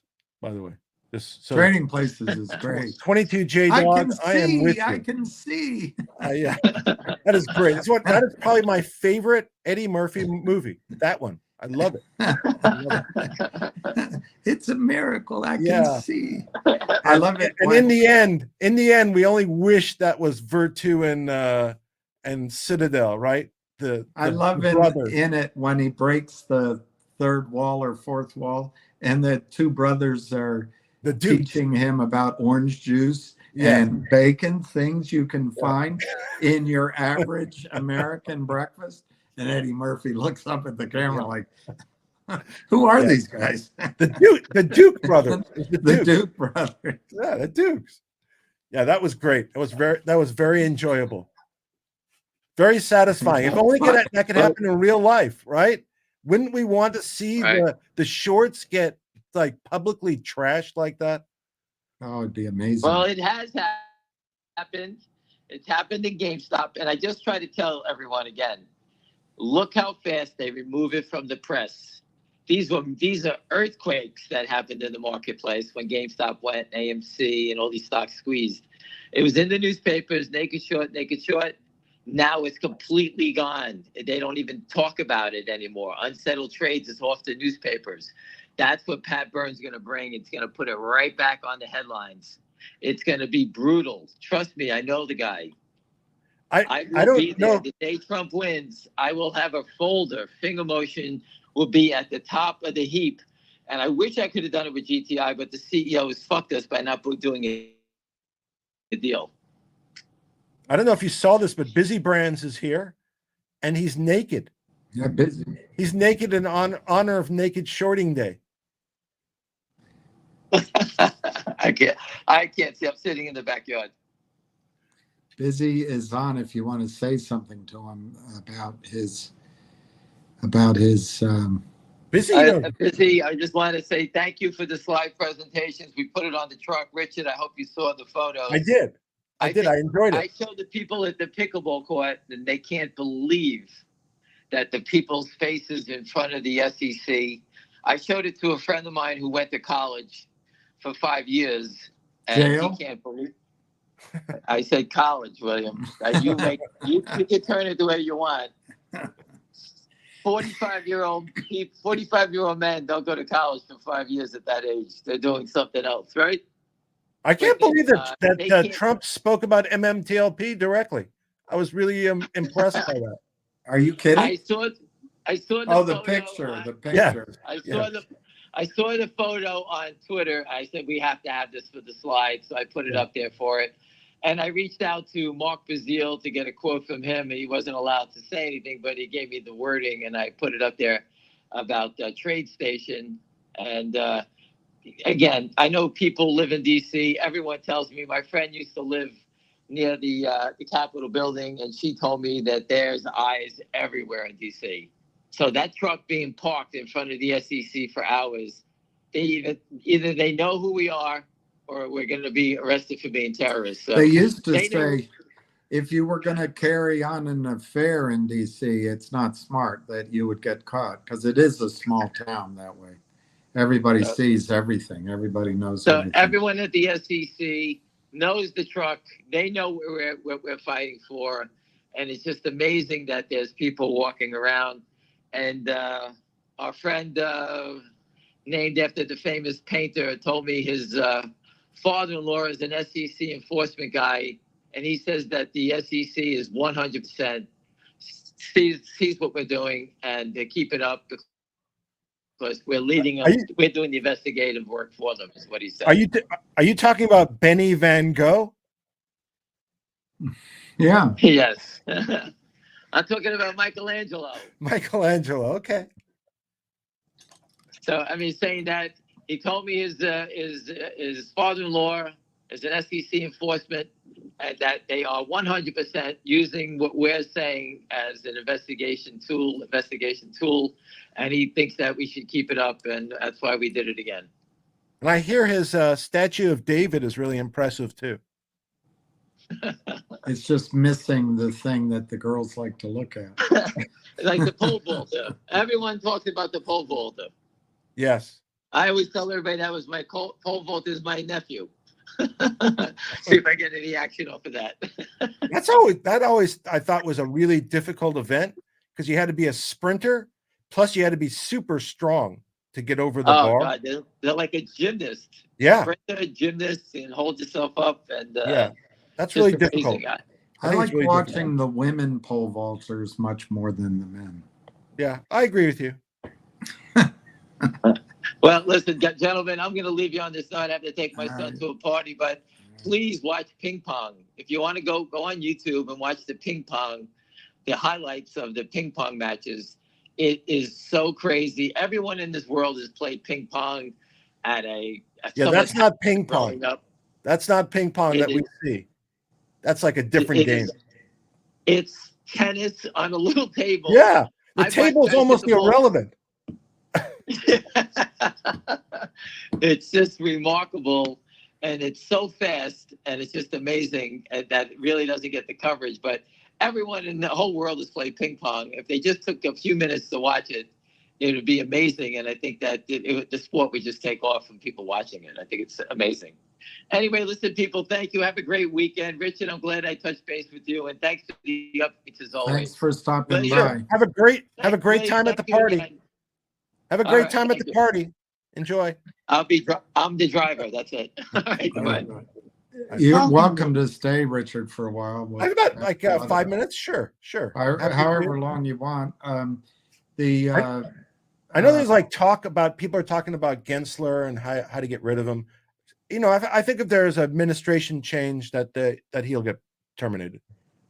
However, it's not like it's gonna be hard. Yeah, I just think it's going to happen.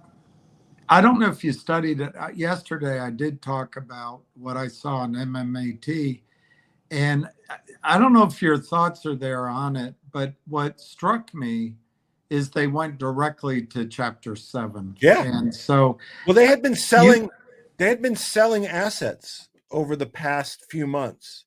So they were selling off, I think, they were selling off bits and pieces. So they probably got rid of enough so that there really wasn't anything of value or very limited value. The intellectual property had already probably been dissipated. I remember, by the way, I was an MMAT. I got an MMAT probably in like 2021, maybe, because of interest in Tesla. And my interest in Tesla, just because I was interested in Tesla, but MMAT had like a battery separator that was supposed to it's a beautiful thing. Stop fires. And they represented at the time, just coincidentally, in Canada. I remember this. In Canada, Tesla shared a building with them. They were in the same building as Tesla. So the suggestion was that their technology somehow was going to make it to Tesla or something. And, you know, it sounded like it was viable technology, but 3 years later, it didn't seem to go anywhere, at least to benefit any of the shareholders. Well, on that battery, it was state of the art when I studied it, ahead of everybody, and it prevents fires. Yeah. But the criminals just short it down. So, I mean, that's an obvious question. Who is going to buy that technology? They'll buy it for free now. China, Tesla, it may not. Vanguard funds. Also, if we're talking about 3-year-old technology, it's probably, you know, the value, it's gone. Well, you know, unless you already licensed nanotechnology. So I bet but you're right. Maybe someone. It's just such a tragedy. I think, and it was interesting because if I recall, what it was is, it was I don't remember the material, but there was a material, and if the battery started to heat up, the material would melt.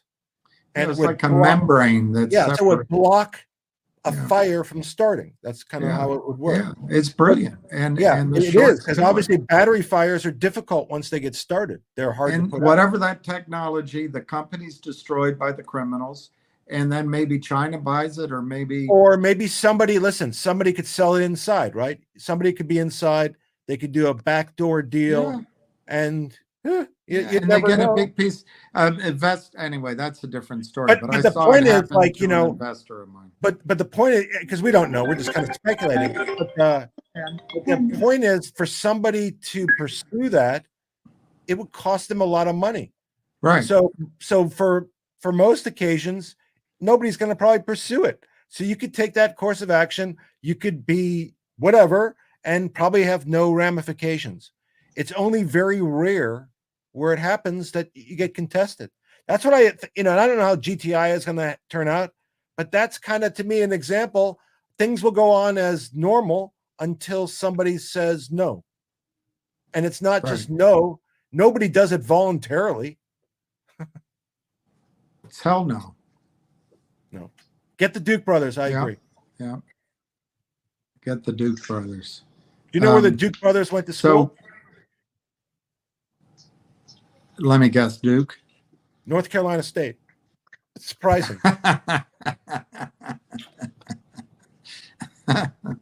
In the technology triangle. Yes. So this guy's asking, is there any hope with an MMTLP settlement? Before you answer, let me just say, if you're still in MMTLP, you deserve what's coming for you. Move your shares to NextBridge. You can do it without a lawyer. You can do it, and it costs you $60. But anyway, go ahead. Yeah, I'm sure at some point, yes. Is there going to be some settlement? I would guess at some point in time there will be, whether that's a class action or some other litigation. You asked who Scott Trout was. I think you. Yeah, I didn't know who Scott T was. So he is a MMTLP investor he's sophisticated. He's done, because I followed what he's doing. I may not agree with everything he's doing, but it's not easy what he's doing. So he's litigated stuff before on his own behalf, and he's litigating in federal court in Vermont or Maine, someplace like that, something like that, where he's litigating against a bunch of brokers and whoever. Good for him. Good for him. Yeah. So he's and he's trying to subpoena a bunch of parties, whatever. So that's where the reference was to the whistleblower. So apparently he has either contact with or is aware of a whistleblower. And I don't know what the affiliation is, whether the whistleblower is going to testify for him or he wants the whistleblower to testify, or what it is. But I think that's where the whistleblower communication went up. And for somebody like him to do that all on his own is, and I think I mentioned it on, he said something, he's on X quite often. And I commented, I said, notwithstanding how it's going to turn out, got to give you props for putting your time in and your effort. It is. And that's one thing that could bring the other side to the table and you could get a settlement. They don't want disclosure. That'll scare the hell out of them. So there's always hope. But it might be the case where a sophisticated individual, as opposed to a lawyer, might get somebody to be more receptive. I don't know. It's possible. So even though it's very difficult, he obviously has experience. For most people, it would really be difficult to do procedurally and whatever. But he seems to have a handle on it. I don't know how it's going to turn out for him, but again, props to him. What this guy's asking about a settlement in MMTLP. How do you break down the issues? Is it the short squeeze? Is it look, one issue is the street didn't give me my shares of Nextbridge. Well, I'm telling you, there are shares of Nextbridge available. To me, you got to ask for them. Otherwise, the other side's going to say, hey, they never asked for them. We were ready to deliver them. I'm not a lawyer. But what do you think the settlement will be? Is it going to be some combination of what? I don't know. If it's a legal settlement, it's going to be some monetary award. It'll be based on what cost and suffering, or based upon whatever you can convince the judge, whether it should be based upon what the value should have been, what the value is, what the value could have been, based upon, pain on suffering. It's, it's pretty generic. It's whatever you can convince it. So, I've heard numbers expressed. Generally in court, you don't get those kind of numbers. You generally get less. Right. And that's versus a negotiated resolution, which could be a mix, money, securities, whatever. But to this point in time, realistically, to this point in time, as of today, nobody has indicated any willingness to negotiate a resolution. So that could change. Maybe it'll change with the new administration, maybe. But as of now, I would think it's going to have to be some kind of legal result, unfortunately. Yeah, I agree. And that takes time. Back to MMAT quickly. It's bankrupt. It's Chapter 7. Yeah. So the stock's trading at $1. The equity. Do you have any advice? I know it's not legal advice. I know it's not financial advice. But what are the odds of equity having any value after Chapter 7 liquidation? I can't answer that, but if I own shares, I would kind of in my head, I would think it's worth zero. Okay, that's what I wanted. For me. Yeah. And, and kind of following up on what you were saying. So it's in bankruptcy in Chapter 7. But if there were enough investors who thought that the existing management had basically breached the fiduciary duty and kind of bankrupt. They could pull it out. They could also sue within the bankruptcy. They could file individual actions within the bankruptcy itself. But you think assets have already been sold? Yeah. I think I'd love to put a group together to buy that battery technology. Yeah. It's got to be worth billions. It's got to be worth. if I heard it's as somebody good as he talking said it was. I heard somebody talking about I was kind of surprised. Somebody was talking about they just sold an asset, and this was referenced as one of their most valuable assets, and they got something on the order of $875,000. I thought that was trivial. Can a group go and sue management that Yeah. was, close Not hands fair, trading? not fair market value, not arm's Yeah. length. Yeah, sure. Yeah, The question is, like GTII, you got to find somebody to pay the legal. it's screwed up. Okay, say that again. It's screwed up. Like GTII, the problem is you got to find somebody to pay the legal fees. That's what it comes down to. I know. That's exactly it. Yeah, That's exactly it. Everyone is saying, well, when's there going to be a resolution? When's there a settlement? And what people forget, each of us can't afford the battery of attorneys. And I think even collectively, we probably cannot afford the battery of attorneys. So presuming that there's going to be a settlement, it's just assuming that someone pays our freight on attorneys. And I just don't see that happening. Well, that's direct and indirect. If there's a class action or something like that, then you're along for the ride. You generally Right. don't, but you don't get, it's like the other thing. If you pay the money, you get a bigger piece of the return. If you don't pay the money, you get a smaller piece of the return. Right. Because you're sharing it with your lawyer. That's what it comes down to. And God bless him, Mark Bazile is working to puncture the arbitration clause. But that is, if he does, that will be Hiroshima, not to pick a bad example. But that's an interesting topic because about a week ago, 10 days ago, I was contacted by an attorney in Southern California somewhere, who was involved in a case, who was using the same arbiter that I got stuck with in my arbitration. Now, 3 arbiters, but one arbiter is basically the one who kind of runs the process. right. And she was calling me because she saw that I sued the arbiter at some point in time, and she was dissatisfied with him too. And we had a conversation, and then it turned out that sometime in 2024 that he had adjudicated some other matter, and the other side, the either FINRA or broker side, thought it was like he completely blew it.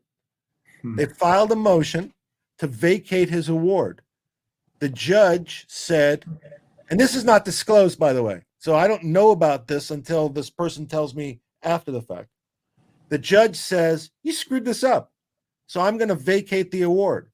Before he issues the order, FINRA or the broker says, okay, we'll agree to withdraw the order. So the judge didn't have to enter the order vacating the award. They just voluntarily did it. And Wow. they didn't disclose that stuff about the judge. So she called me up, we talked, whatever.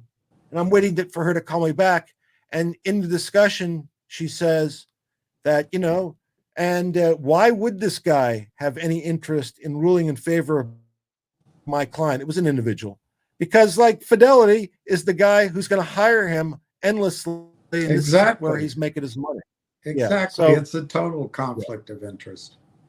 Yeah. So I'm considering, depending on what I get, going just to see what happens, to go back to FINRA and ask them to vacate the dismissal of my arbitration based upon this non-disclosure, and see what happens, what happens. And then I could decide based upon what they do, whether I want to take it to the federal court and let the federal court decide. So you're going to dismiss the court's finding that I'm going to take the fact they didn't disclose that this guy, when I'm saying basically this whole time, I'm saying this guy's incompetent, he doesn't know what he's doing. Before this, I'm saying it before this ruling by the court, they just ignore it. They don't disclose the specific circumstance before I dismiss that the court says this guy doesn't know what he's doing. They don't disclose that. So I'm going to go back in and say, if you would have disclosed that, one, you should have kicked this guy out. We should have had a new arbiter. We should have proceeded differently. And I figured I'm going to throw it at them and I'll see what they say. I'll see what their response is. If they say you're right, we'll vacate the award, the dismissal, and we'll find you a new arbiter. Then we'll deal with that. If they say no, then I have the opportunity to go to federal court and argue about it. And maybe that, maybe because my issue there is trying to deal with arbitration. Right. I'm not so interested in the outcome. I'm more interested in the process because it's unfair to everybody. It's totally unfair. It's totally everybody on our side gets screwed. Really. This is an industrial scale theft that goes on, and they own every part of it. And yeah. And that, I mean, I guess one lesson to learn is you got to trade it. If you ever get ups, you got to take some money out and not, I don't know. It's unrelenting. Yeah, it seems like it's different than I didn't follow it as carefully as I do now. I mean, obviously I watch this stuff pretty carefully, but I just think it's different. The marketplace seems different. I already did. Totally. The Ham disagrees with me, but I think Reg Show was, and you read about it, Reg Show was designed to slowly unwind the problem. It just put it all on, it metastasized it and made it worse. Yeah, it was a Pyrrhic victory. It really didn't solve the problem at all. It just kind of magnified the problem, if anything else. And Pat Burns, it got worse because now they could say we have something to deal with it. Exactly. It doesn't work. Just like it doesn't work. Market. Yeah. The expert market is there, so judges can say, okay, they can stamp it. It's the expert market, but it's all there. Pat Burns said it. It's a river of money. It corrupts everything. It washes everything away. Yeah. It's just. I don't know how you keep going. I mean, I really, from afar, admire your work because I was annoyed. Just to let you know, I was annoyed last night. I was annoyed. Because I'm flappable. Not flappable, but I was like at 1:30. I wrote an email to my opposing counsel on my. What'd you say? I told them not to destroy any evidence. That sounds pretty flappable to me. I was not in good spirits. Don't destroy any evidence. The J6 committee destroyed evidence. Oh, I shouldn't bring that up, but it seems like, unfortunately, it probably happens more often than not. It seems like everyone can destroy evidence. They burned a whole warehouse. Nothing happens. Yeah, I guess the only thing you have to be careful about if you destroy evidence is that you can't be detected that you destroyed evidence. That's the logic behind it. All right. It used to be, by the way, it used to be, I don't know, some states it still might be. So if you're in a case and you destroy evidence, it used to be an action and actually a separate tort for destruction. They call it spoliation of evidence. And you could recover damages for it. Now it's just an instruction that you could presume that they destroyed evidence because it was not good for them. It wasn't advantageous, but not a separate action. So it almost encourages more of the destruction. Is our court system as corrupt as our financial, our political systems, our journalism, our big business systems? Is court something we can still believe in? Or well, judges are appointed. Yeah. And then they're elected. Yeah. So what do you think? I guess not. Yeah, the appointment part means it's kind of subjective by nature, unfortunately. And the election part means they're subject to getting money and whatever. And plus, I don't know how it is in DC, but when you go vote and you might have judges to vote, who knows the judges? Nobody knows the judges. Do you remember a time, I mean, you went to law school, when you looked up to your professors and you thought the people in charge were actually enforcing rules and there was fairness and You don't remember that? No, I So remember. it's Like, always I been remember. cricket. I started law school in 1980. I remember I was in real property. Whatever you have a group of classes your first semester. One of them was real property, which I like. I've always been interested in real property, and the professor he was a practitioner, and he was pretty sharp tongued, and he said, I think it was like the first day, he said, the top half of the class, you guys will do well. The bottom half of the class, you guys will become judges. So Well, you're that not was a judge. no, I know, but that kind of like set the stage from day one, literally day one. So I didn't have great expectations necessarily that the adjudicators were really that sharp. Although there were plenty of judges, especially earlier on, it's different now, and I'll tell you why it's a little different. Earlier on, you had judges that might be there on the bench for 40 years, they saw everything. They knew everything. They were very sophisticated. They may not have been, may not have been personable or whatever, but you felt comfortable that they knew it. They kind of understood what was going on. At some point in time, they started private judging. So they created these companies that would do arbitrations and judges. And judges could move from public practice to go private. They could control their own calendar, make a lot more money, and have a much better lifestyle. But that meant that all those judges now were not in the public system, and you had a much bigger turnover. And if you're a judge now, you want to get experience to go private. So you might stay 10 years, bounce around to a few departments, so you're exposed to a few different subject matters and move on. And as a result, for the public, it's less, unfortunately. So there's nothing to believe in. You can believe in a tooth fairy. It's naive. See, I've been naive all my life. I don't know if it's naive, but I think things change too. So things I think things have totally changed. Yeah, the thing that I've kind of realized is that something that happened 30 years ago that was perfectly acceptable now might be looked on as like you're a Nazi. I mean, literally, it might be so offensive today that people have no context that when in your life, it wasn't at that time. Well, a friend of mine says we each have to live in our own generation, and you can't really judge. You can try, but you don't know what you do. Eventually you do, but you have to get to that part. Right. You actually have to get to that, skip the generation where now where you are is not current anymore. No, I told my friend, I went to the concert with Pat Benatar and his guitarist, her guitarist. I forget his name, but he loved it. He's got tattoos.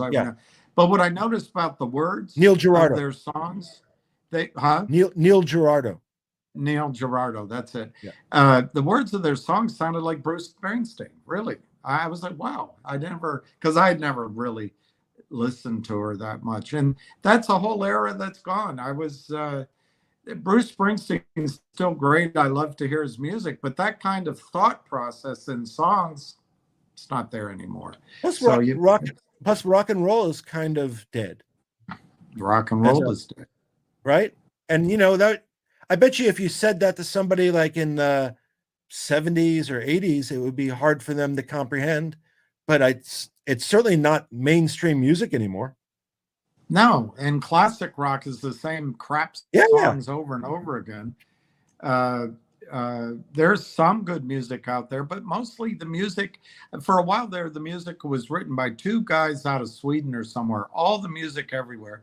And now it's computerized. And then this woman that was twerking down in North Carolina, she's a rap singer, Stallion something, like, it didn't even sound like music, but now I sound like my. Yeah, I was going to say. So I recognize like the fact it's not my culture. It's because not my time. So it all sounds foreign. Right. I just accept that. I don't know if it's good or bad, but I just accept the fact it's not what my ears used to, and I'm not sophisticated enough to kind of. there was a study, and I quote studies. I should start to store them so I can refer to them. But there was a thought anyway that all of us love the music we hear sort of in our late teens, early 20s range, because our body's ready to absorb all that. And later on, we don't really learn other music, but I think it's wrong in my case, probably Well, in yours. I enjoy music that's good. it's also kind of along the same Say it lines. again. Say it again. It's Yeah. it's those experiences you have when you're a teenager. They seem to have an Say it intense. again. Are you there? Yeah, I am. Are you? Are you there? Okay. You faded out. Just say it again. It's my computer. Oh, I was saying that the experiences you have. Darn it. You hear me? Right. The experiences we, Yeah. the experiences I we can hear have, you. I can hear you. okay, experiences we have like as teenagers, those seem to be the most intense experiences we ever have. And it's kind of aligns with the music too, because you're probably most into music at that point in time too. If you can hear me, Well, your brain, I don't put know. up 7 fingers. I can hear you. I can hear you. I want to can see hear 7 you. fingers. I want to see you put up 3 7. fingers. 3, not 7 though. It's We not hear 7. not. Oh, 7. Yeah. Okay. That's not a finger though. That's not a finger. So I've got to put up 4 and 3. Those are fingers. All right. I guess you can't hear me then. I can. Your brain evolves, of course. And when you're young, both brains are flowing, absorbing. You can learn 7 languages. But at some point, the brain chops it off because it's too much data and you've got to survive in the world. So it chops it in half. And maybe it happens after you're out of your teens too. It chops it down. I don't know. But my oldest is married. Both were music students. So they were both classically trained. And their first child, I don't know if they did it with their second one, but the first child, they would attach like a microphone and play classical music while the child was in utero to introduce the child to music. Whether that works or not, we'll see. He did adapt to playing piano pretty quickly, and he's pretty adept at it. So, but it's interesting to see if he will have an appreciation for music more so than an ordinary kid being exposed in that situation. Does he play a baby grand? He plays no, not a baby grand. He plays the full. He's a full grand. Yeah, and he got a grand slam on his t-ball game too, by the way. So it works. It works both ways. It's weird.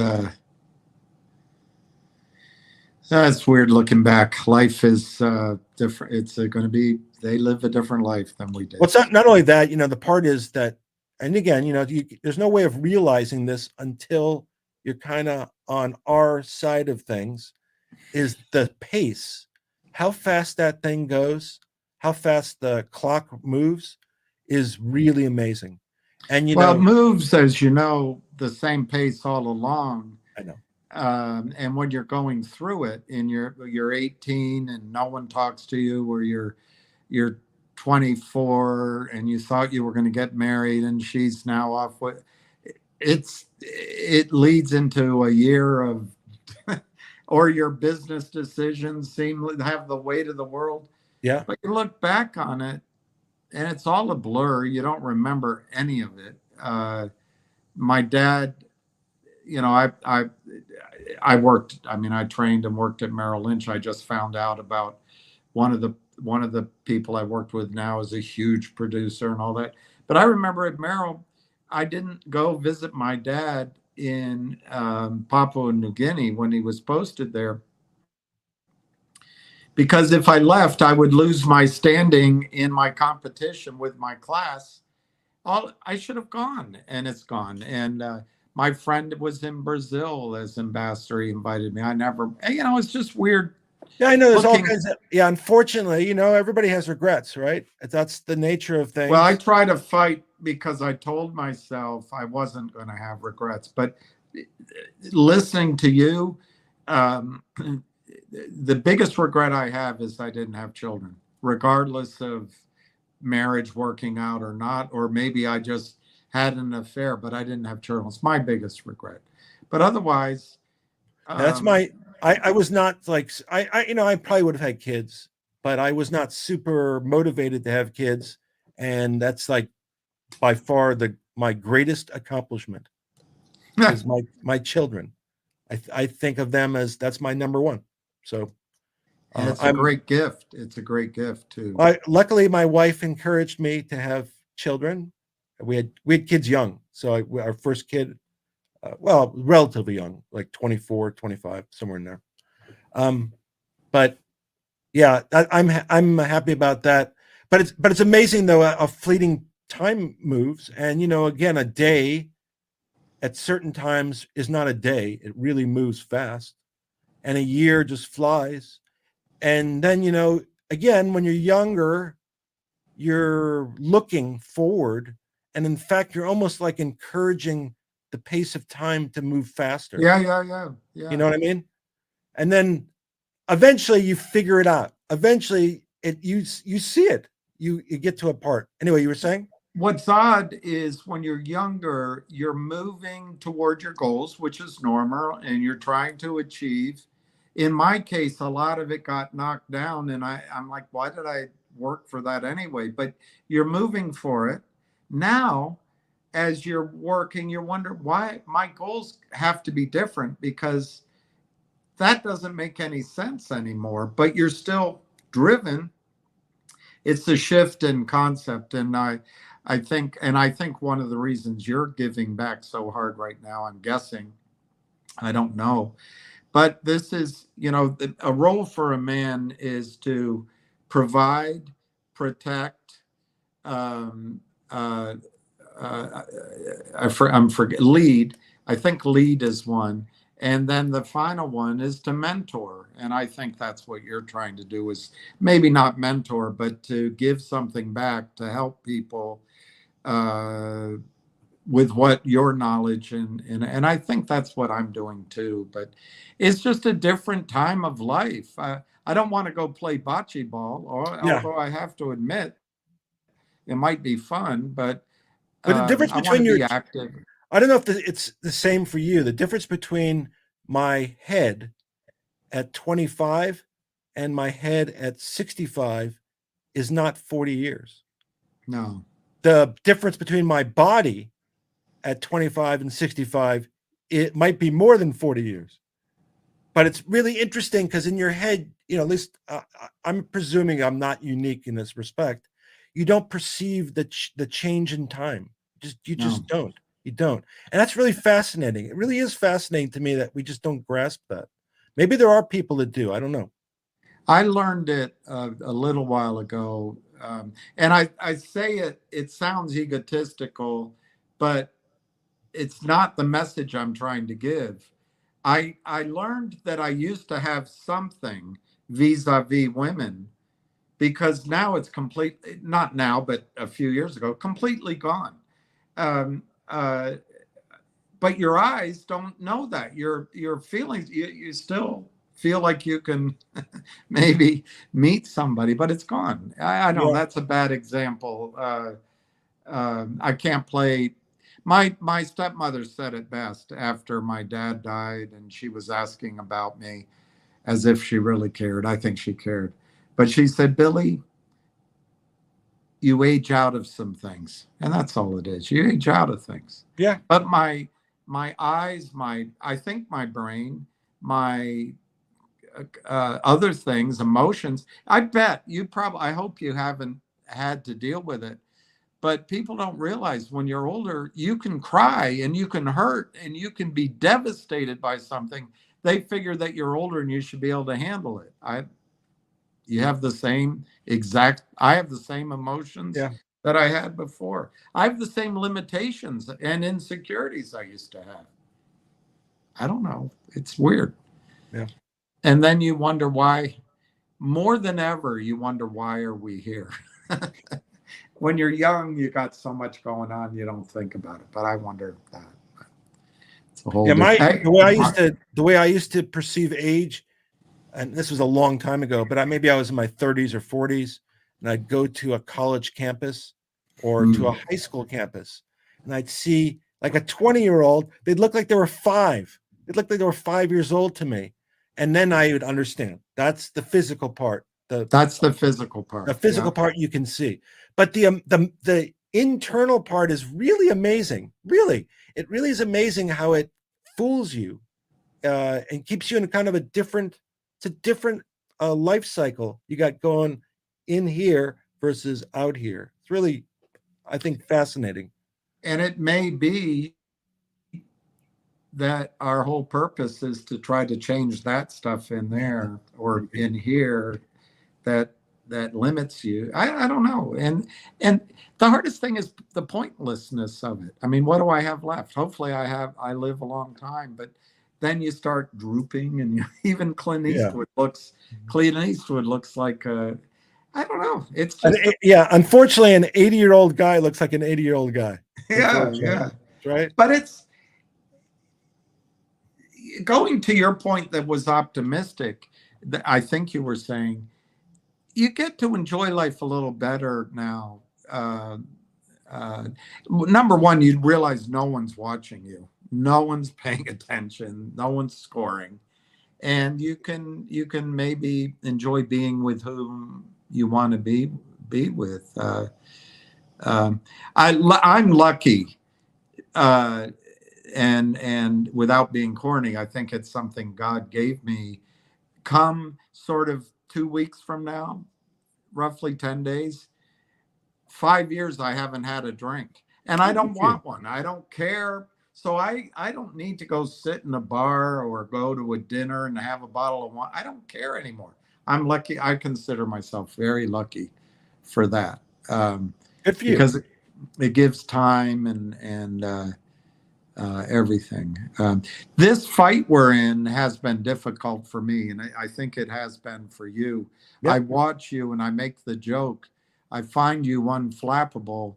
I'm flappable, whatever. I don't even know what flappable means, but the flappers, right? From the 20s, wasn't that it was? The flappers, the dancers. You were around, weren't you around in the 20s, the 1920s? It's a line from a Kevin Costner movie about his brother. You're too flappable. No, he said something else. I think it was you're too flappable. Anyway, I don't know what it means. But it's painful going through this, and I don't know why we're doing it. I don't know why you're doing it. I think your parents would be very proud of you. I sense your mother would be proudest of all, but maybe your dad too, because people are very lucky you're doing what you're doing. I really mean that, because the law is confusing. Most lawyers want to be paid for the work you're doing, and you're doing it. I think out of kindness, but I think it's a mission that you've taken on. And I'm just one person, but it means a lot to me, and I really, really appreciate it. I appreciate the kind words. Yeah, I kind of got. It wasn't my intention. It was my intention. I'd like to kind of teach people to understand what's going on in general about law and try to make it so it wasn't so confusing, because for most. So that was a purpose, and it kind of presented it, and just kind of got to where it was. I wasn't trying to, but so I hopefully it's of value to somebody, and that's the idea. So it is, and for me, I don't know. You're pretty on top of everything, but for me, the last 2.5 years, I've learned what's going on in this marketplace, and I'm depressed by a lot of it, but I'm given hope by guys like you, by this community, by Junk Savvy, who I saw first. But anyway, I hope. Yeah, listen, I look at it, it's an unfortunate problem, but I've gotten to meet a ton of people, and that part has been great. And flappable means quick to lose your composure. Yeah. 22 J-Dog is on top of it, by the way. He is. So it's been interesting, and I hopefully for everybody, for the bottom line is everybody is is anxious and upset, and hopefully, hello there, hopefully, back on here again, hopefully we can provide some calm for everybody, or not, or whatever. Anyway, as it turns out, I was about to sign off anyway, and there's Bill. Go. Everyone is anxious. The phone call came in. I tried to just... Yeah. Everybody's anxious, so hopefully we, can make them less anxious. But obviously, for most people, talking it out helps, and and taking action helps. So maybe this kind of provides them some level of comfort. I would think if everybody had to suffer in silence, you'd have a lot more people acting out. And so hopefully it provides some benefit to people. Yeah, I hope, because I think they prey on you, people listening me, by separating us, making us second guess our thoughts. And I think just hearing other people talk about the same thing and learn, and what you're teaching with the law, it gives your sanity back. You realize you're not alone. Yeah, and everybody has to be like gentle with themselves, I think, because by the way, I thought that's interesting to me, the products liability for forensic business. That sounds like an interesting business. But everybody has to be gentle with themselves, because it takes a lot to learn anything. It just takes a lot of repetition. We'd like it to fit that first time. You hear something and then it's in. It just doesn't work that way. And anything of complexity just have to be repeated and repeated, unfortunately. You look like you're very... You were frozen. I was trying to make a comment about you being frozen. Very emotionless. You're like... you said you need to practice at everything. Yeah, it really does. I remember hearing I need a new computer. For a kid to learn a word, they had to hear it something on the order of 60 times, something like that. Any word. It was a lot. It was a lot of repetition. And here we are, kind of actively involved in something, under the gun. So it's tough. It's tough to learn things. So, well, and the other side has the practice. There was a court file. The SEC went against Kurt Kramer. I printed it out, but I won't be able to find it quickly. And they called him a two-time recidivist. And in the 3-year period, to my memory, he's done 358 of these same contracts. That doesn't mean 358 companies, of course. It could be duplicate. But that's a lot in 3 years. And he's signed that he's never going to do it again. Yeah. I mean, they're not afraid because they are practiced at the art. They're not afraid because they up to now they have no reason to be afraid, right? None. Yeah. And it's I don't see the end. I don't know what the end is. I have a feeling the end is going to be people like Busy and several of the people on Junk Savvy's calls, Junk Savvy, Anna, you, the lawyer from with the guitars, Mark Bazile, Ham's constant pressure. It's going to break through, but I don't personally see that it's going to be fixed until there's a deluge. I think it's all going to collapse. Yeah, before they fix it. Probably true. Generally, that's what causes the most change. Is you need a complete meltdown. And then there's no choice at that point in time. Up until then, you can play around with it. Anyway, I was going to say is I unfortunately have to move on. That's fine. I enjoyed speaking to you very much. Same here. Always do. Have a great weekend. To anybody out there. Before you go, let people know where they can find you, when your next appointment live is going to be. Next live, probably when we get the ruling on the GTII, I'll do a live talking about the order on the receiver. Okay. So I presume it'll be this coming week, and I'll post it beforehand. And obviously, you can catch me on YouTube at Not Legal Advice with a K, and on X at Raw 999. And it's RAWRAH 999 on X or Twitter, whatever that thing is called. And anyway, for all you out there, I appreciate everybody who spends the time, and any questions that you want to forward to me, feel free. I appreciate everybody sticking in and putting out their effort and trying to be involved and helpful. And hopefully we will Thank you. productively Thank move you. forward. And thanks, Bill, as always. Thank And you. everybody. Thank you very much. Thank you All right. for coming on. Okay. Take care, guys. Everybody. Peace. Okay. Sorry for the computer. Let me try to get through a couple of things. There was a gentleman up here. All right, Mark, let me talk about that. People were talking about this filing. One guy's upset. I came on early and I admitted to everyone that my perception that the company announced they were not going to do an equity financing down here. Well, they did one. And I think I was wrong. Now, in my defense, not that it's about me, they didn't go back to the toxic funders. So there's no ongoing damage. Yes, as you point out, Mark, I think you do it up here. It could be an expansion of shares of 1.33 million. So 1 1/3 million.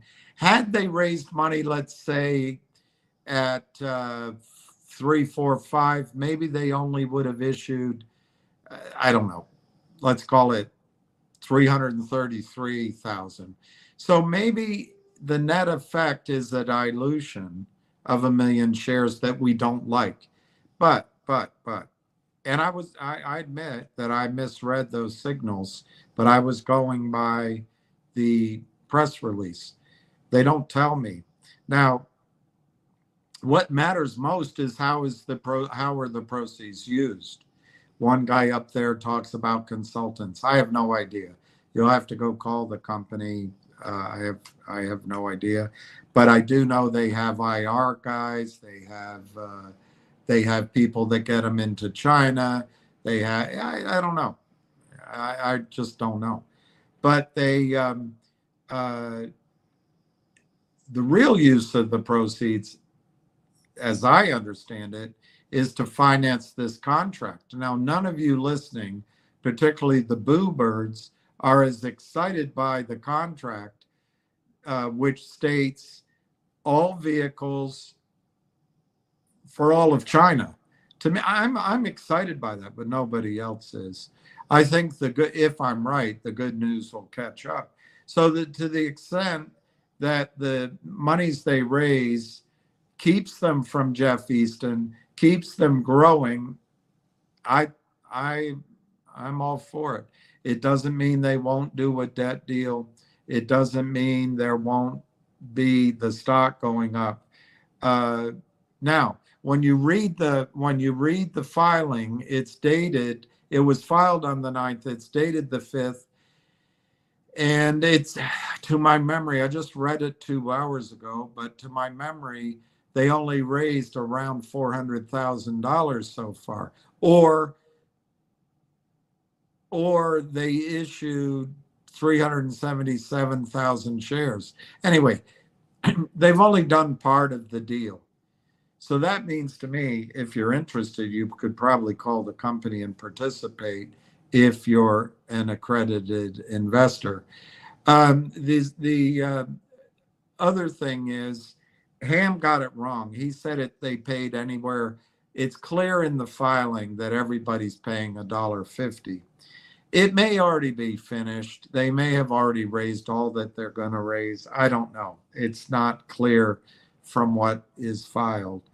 The key points to remember is they didn't go back to the criminals. There won't be further damage done.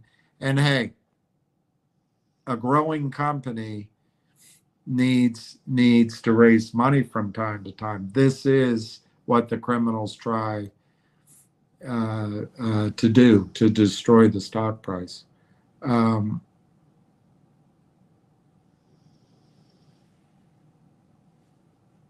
Well, Matthew, I need to get a new computer, a new system, and somehow monetize this. Um, I've been told I could go to Patreon, or here I could have memberships, monthly memberships. I haven't done it yet. I don't ask, Matthew. I never ask, hit the subscribe button, hit the like button, donate. I never do any of that because it wasn't the purpose I originally set out on. On the other hand, at some point you get a bigger audience by doing that, and then you can have more impact, and I can bring in other companies. So I got to think through all those things, but I haven't done it yet. I will.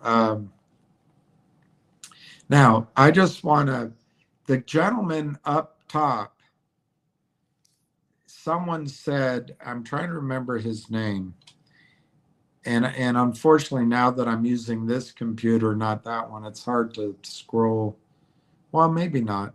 But he said that he doesn't like it. He doesn't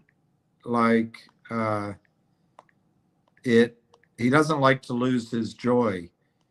And I would have done it, but Ham came on.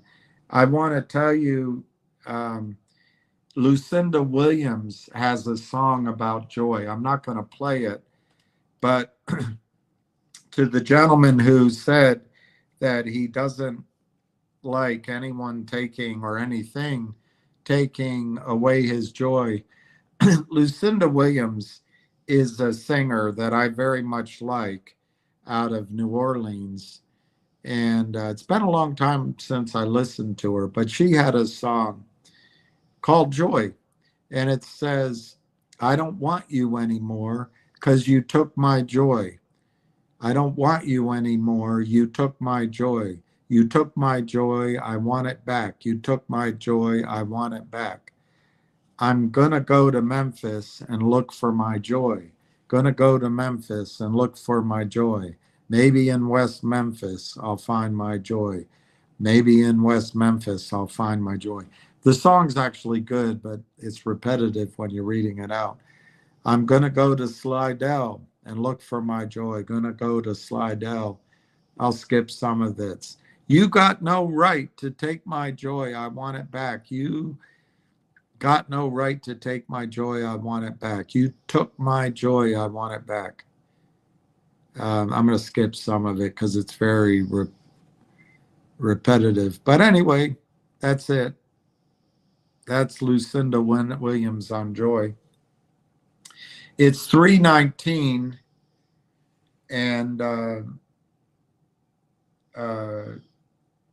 I did want to talk about some of these other things, but I'm going to leave that alone because it's already been a long one. What I'll do is read from this book, Guide to Investing in Gold and Silver by Michael Maloney, chapter 5. I'll probably go about 11 minutes, so I probably won't finish the chapter.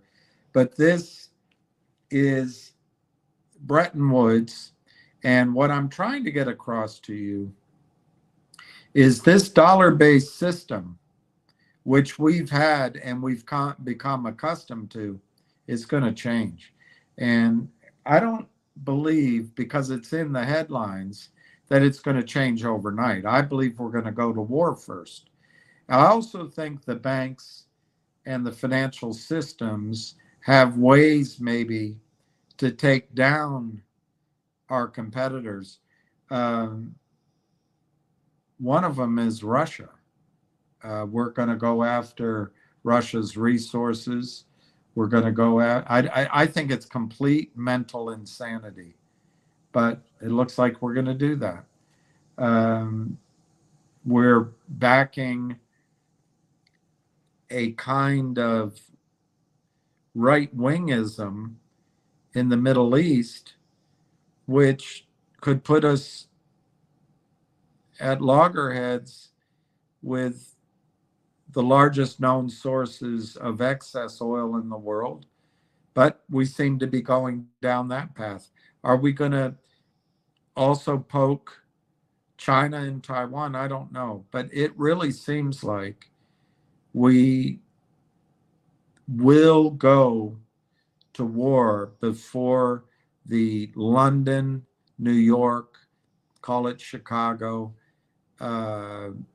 Tokyo financial systems collapse. And after the collapse, or maybe if we regain our sanity beforehand, I think the Bretton Woods and the post Bretton Woods, when Richard Nixon took us off the gold-based exchange of dollar for gold, and Kissinger got us into a petrodollar, an oil-based support. And then it's really been our financial systems and our military who have taken it from there.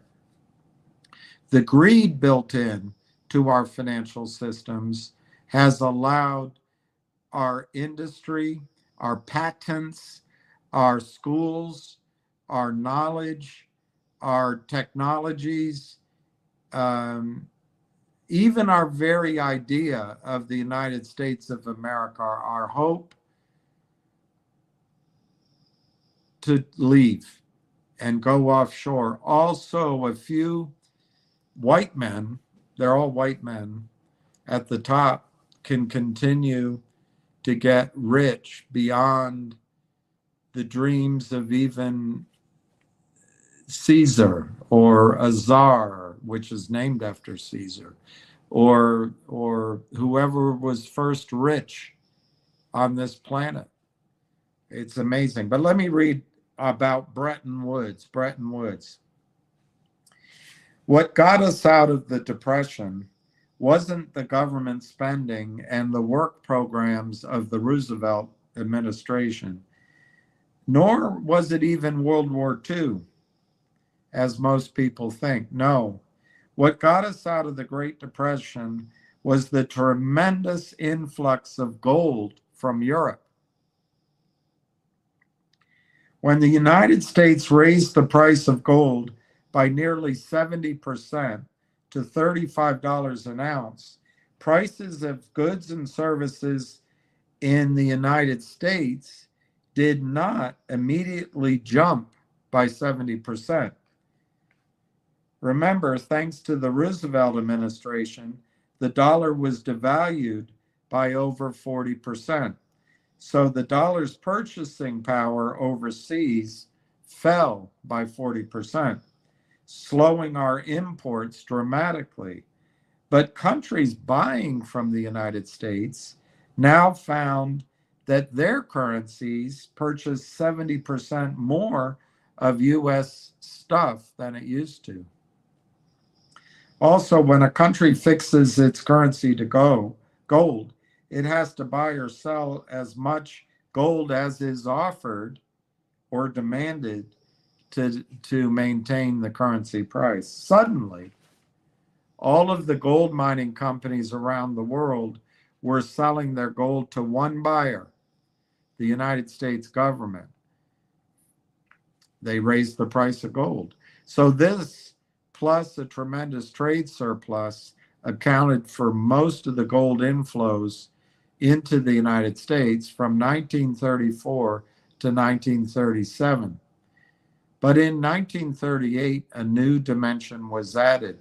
When Germany's Adolf Hitler annexed Austria, the rest of Europe panicked, fearing the looming threat of war, and there was a transfer of wealth from European investments to US investments as Europe braced for the ravages of war. European consumer goods factories were converted to produce guns, ammunition, airplanes, and tanks. Thus, most Europeans had to obtain everyday items from the United States. So in reality, gold inflows, foreign investment, and war profiteering, not social programs, were what lifted the United States out of the Depression. At this point, the United States held, believe it or not, listen to this, the United States held approximately 2/3 of the world's monetary gold reserves and had a thriving economy. I won't do it now, but I've shown you in picture form before. The United States still claims to have the largest gold reserves, but the rest of the world, China, Russia, Germany, I think Iran is up there, France, are and other parts of the globe are catching up. India, they're accounting for it. My own opinion is until China owns enough gold, I think they own more than they're telling us. But until they, I'll even go further. I believe they want to own more gold than the United States says we have before they have the new Bretton Woods. So for a while, I think, unless we cause it, I think things can, unless we cause a war, I think things can sort of maintain a status quo. But that gives us time individually to get our own financial houses in order. Anyway, to continue, at this point, the United States held approximately 2/3 of the world's monetary gold reserves and had a thriving economy. The United States produced more than half of the world's coal, and the United States produced 2/3 of the world's electricity. Structurally, the United States was untouched by World War II, while its manufacturing base had grown fat, selling armaments to Europe so they could destroy each other's factories, and Europe had paid for those armaments with most of their gold. Very quickly, world leaders realized the dire economic condition they were in. This huge trade imbalance meant that at the end of the war, the world monetary system would be in shambles. That's happening now. China's building up its energy system, its factories, and its industrial might. So is Vietnam, so is Malaysia, so is India, and so are a few other countries. I don't know what we're doing. We're financializing everything. About a year before the end of the war, representatives from 44 countries met in July of 1944 at Bretton Woods, New Hampshire, to figure out how they were going to make the world of international trade and finance work again. They needed a system of international payments which permitted trade without the wild fluctuations in currency exchange rates or the fear of sudden currency devaluation that had crippled the international trade during the Great Depression. It was decided that all countries would peg their currencies to the United States dollar, and the United States would make the dollar redeemable in gold. To foreign central banks only, and that the United States would make the dollar redeemable at $35 per ounce. This meant that from World War II onward, all foreign central banks had to hold US dollars instead of, or in addition to, what was left of their gold reserves. There were two big flaws in the Bretton Woods system. He says actually the flaws were more like gaping holes. First, there was no reserve ratio set to as to how many dollars could be created for each unit of gold. This allowed the United States to run trade and budget deficits and therefore then to print dollars to cover those deficits. Second, even though the United States citizens couldn't own gold, there was still an open gold market in the rest of the world, which operated in parallel to the Bretton Woods gold market. So I want to get on to the idea of an exorbitant privilege. I think it's going to come up. So I'll go past my preset time.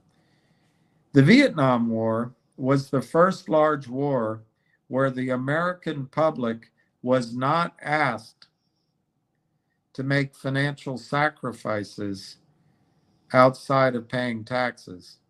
The public was not asked to buy war bonds. We weren't asked to turn our consumer economy into a war economy. In fact, President Lyndon Baines Johnson refused to pay for the war through taxation. And because the Bretton Woods system did not require a reserve ratio, he was able to fund the entire Vietnam War through deficit spending. This truly was a deficit war. On top of that, he added his Great Society programs, enacting a guns and butter policy that borrowed heavily to fund wars abroad and social programs at home. You don't have to use much imagination and understand over the last 4 years, and probably under a Kamala administration, this is going to continue. And I don't want to get in Trump versus Kamala. Trump ran up debt, but at least Trump, I'm not sure it's the right idea totally, but at least Trump brought jobs back, tried to reindustrialize the United States, and he stayed out of war. Okay, but while the United States was waging a deficit-funded war in Vietnam, Charles de Gaulle, the president of France, was using the loopholes in the Bretton Woods system to quietly launch a full-blown assault on the United States dollar. In Time magazine, Friday, February 12th, 1965, an article appeared called De Gaulle versus the Dollar. And it read thusly: perhaps never before had a chief of state launched such an open assault on the monetary power of a friendly nation. Nor had anyone of such stature made so sweeping a criticism of the international monetary system since its founding in 1944. As Charles de Gaulle last week called for an eventual return to the gold standard, just before de Gaulle spoke, Treasury Secretary Douglas Dillon made the first public admission that the U.S. payments deficit in 1964, that was the time of the Vietnam War, moved higher than anyone expected. It totaled about $3 billion, all of which the U.S. legally committed to exchange for gold on demand. The Federal Reserve announced that the United States gold supply declined last week. This was written February 12, 1965. The Federal Reserve announced that the United States gold supply declined last week by $100 million to a 26-year low of $15.1 billion. Note that the deficit for 1964 is equal to 20% of United States gold stocks. France converted 150 million into gold last month and plans another 150 million conversions soon. Now the book continues. France withdrew from the London Gold Pool, a regulatory scheme which was doomed to failure, whereby central banks would sell tons of gold into the markets to keep the price of gold at $35 US. And France did, resumed their redemption of dollars for gold. Then Great Britain devalued the pound in November 1967, causing a run on gold. The pool was stretched to the breaking point, and the outflow of gold increased 20-fold. By the end of the year, more than 1,000 tons of gold had left vaults. I would submit to you mostly our allies, but we also were losing gold. For the years, gold pool sales had averaged 5 tons per day. By March of 1968, gold pool sales were headed past 200 tons per day.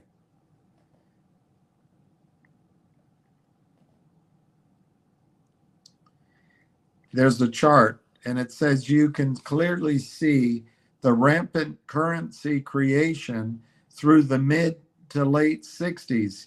You can also see that from 1959 to 1971, by the way, 1971 was peak oil production in the United States prior to this recent technology boom. That was the time of the large Cadillacs.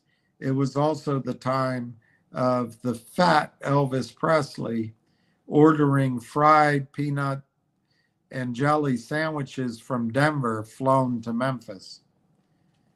All right, you can see that from 1959 to 1971, more than 50% of the U.S. gold left the vaults of the Treasury destined for far-off lands. So our gold declined by 50%, but our allies also sold gold. The gold pool was closed, and I guess we were the major sellers reading this. The gold pool was closed, and the parallel free market for gold was allowed to find its own price. All the while, the official central bank price stayed at $35. Gold had the dollar, the United States dollar, on the ropes and delivered a 1-2 punch. Gold won this round, but the fight was not over yet. Now we get to the United States, and when they said they destroyed the Bretton Woods system, they said nix on that. By 1971, the Bretton Woods system had been completely overwhelmed by the will of the public and the free markets. That's what scares the criminals, free markets. Gold had once again forced the government's hand, and on August 15, 1971, President Richard Milhous Nixon was forced to close the gold window.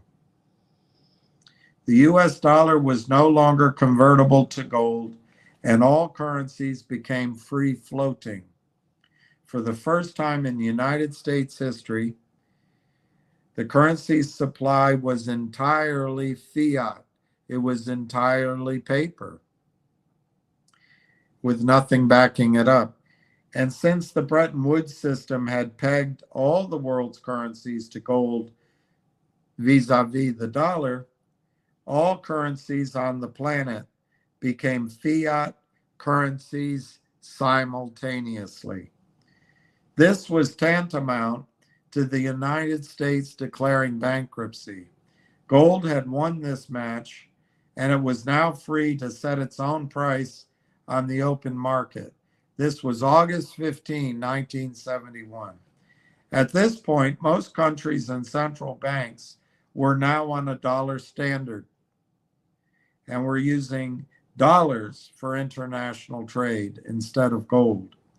So with the end of the Bretton Woods system, in 1971, the dollar was freed from any fiscal constraints, allowing the United States to print as much paper, quote unquote, gold as it wanted. This is a power the United States still wields today. No other country has this hidden advantage.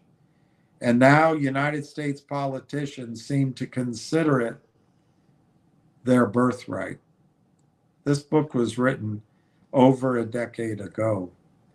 This advantage gives the United States the ability to run a budget, trade, and other deficits and imbalances far in excess of anything the world has ever seen. It also gives the United States the ability to tax not only its own population, but also the population of the entire world through inflation caused by its deficit, the United States deficit spending.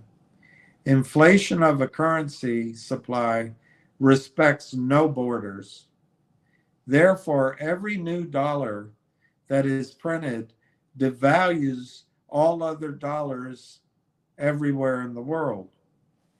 And just to take a break, it is my contention that this is exactly what the criminals are trying to do to stocks. In what they have created is instead of having currency is shareholder stock issuance, shares tied to the value of the underlying company, they're just creating paper shares that have nothing. And every time they sell counterfeit shares, it devalues all the existing shares of a company, whether they're real or counterfeit. Anyway, let's go on. The United States was free from the fiscal constraints of gold, sure, but gold was also freed from the dollar. On August 15, 1971, gold became its own free-floating international money, no longer bound to any country.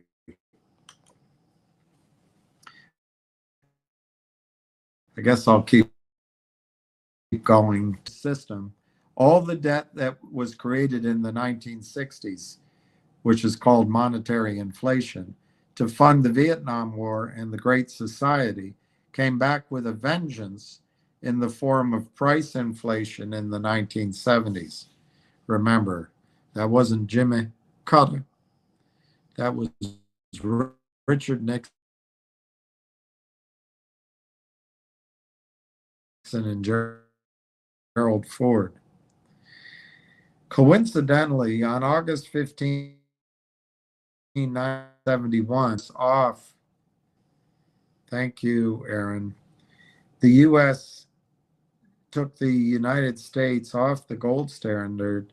Coincidentally, he reversed his position as a staunch believer in the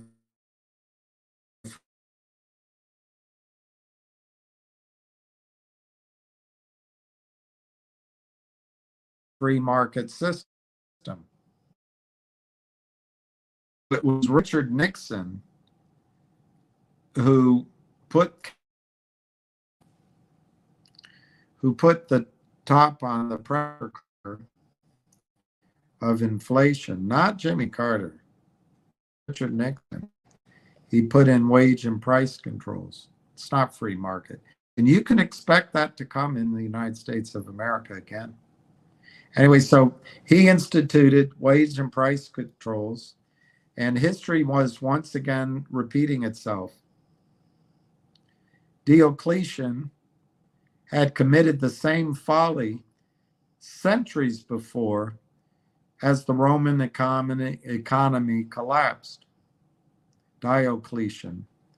But as unemployment soared, Nixon's intended 90 days turned into 1,000 days. I remember, this is the author Mike Maloney, I remember seeing peach farmers protesting on the evening news by dumping their peaches on the roadside and leaving them to rot because the price they could legally sell the peaches for was below their cost of production.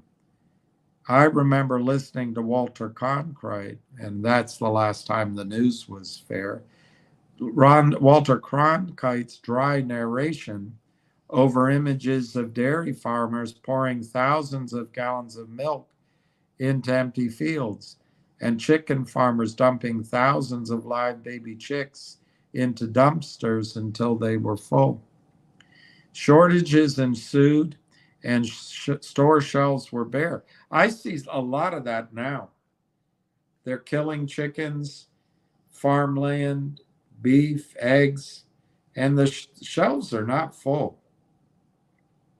Once again, it was proven beyond a shadow of doubt that government managed markets do not work. Nixon's effort was abandoned, and Secretary of Treasury George Shultz told the president, "At least we now have convinced everyone else of the rightness of our original position that wage and price controls are not the answer." In October of 1973, not Jimmy Carter, Richard Nixon, in October of 1973, the Yom Kippur War, also known as the Fourth Arab-Israeli War, broke out. Much of the West supported the Israeli position. Do you see any parallels to what's going on now? I'm not trying to be political. The Organization of the Petroleum Exporting Countries, OPEC, cut production and placed an embargo on shipments of oil to the United States as punishment for the United States' support of Israel. Most people think this was a key factor leading to the inflation of the 70s. Again, they're mistaken. Even though the Arab states were meting out punishment to the West for supporting Israel, just look at, he's going to describe gold flows and dollars coming back into the country. But let's go. The bigger picture is that the purchasing power of the dollar had been falling since the United States started flooding the world with dollars in the mid-1960s. And the price increases in oil only served to bring the value OPEC received for a barrel of oil back up to the levels they had received under the Bretton Woods monetary system. In 1973, the Shah of Iran, one of the United States' closest allies in the region, told the New York Times, quote, "Of course, oil is going to rise. You increase the price of wheat you sell to us by 300%, and the same for sugar and cement. You buy our crude oil and sell it back to us, refined as petrochemicals, at 100 times the price you paid us. It's only fair that from now on, you should pay more than for oil. Let's say 10 times more." Although the price of oil measured in dollars increased dramatically, the price measured in gold, and this is a key thing to think about, the price measured in gold actually had been falling.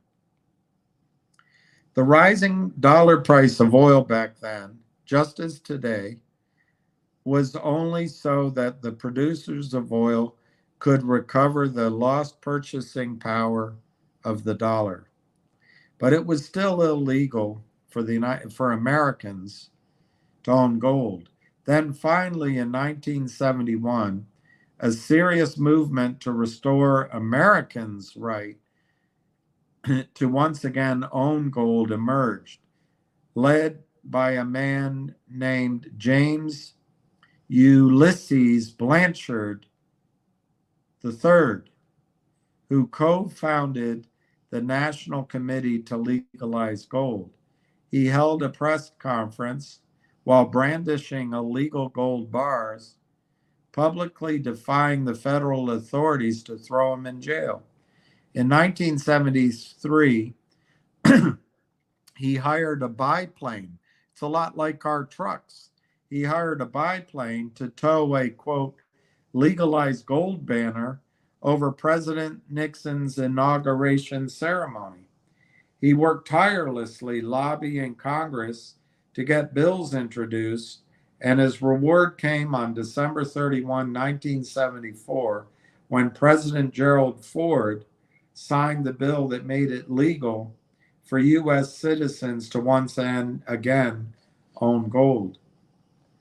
Even though gold was now freely traded, it was not traded as a currency.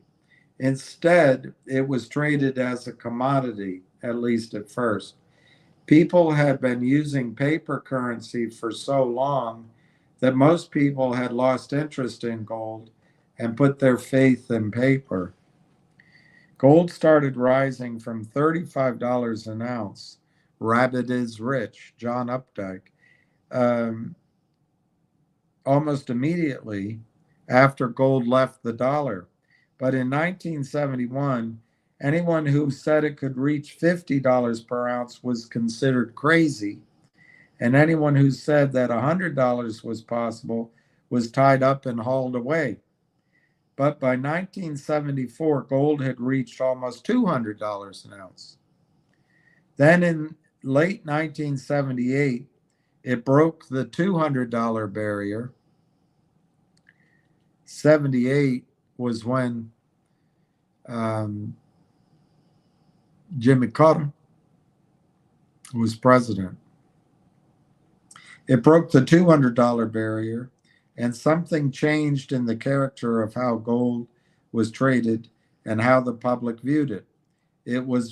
Gold was once again acting like a currency.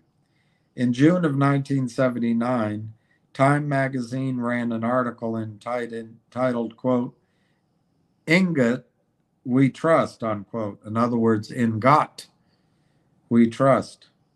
Gott is good.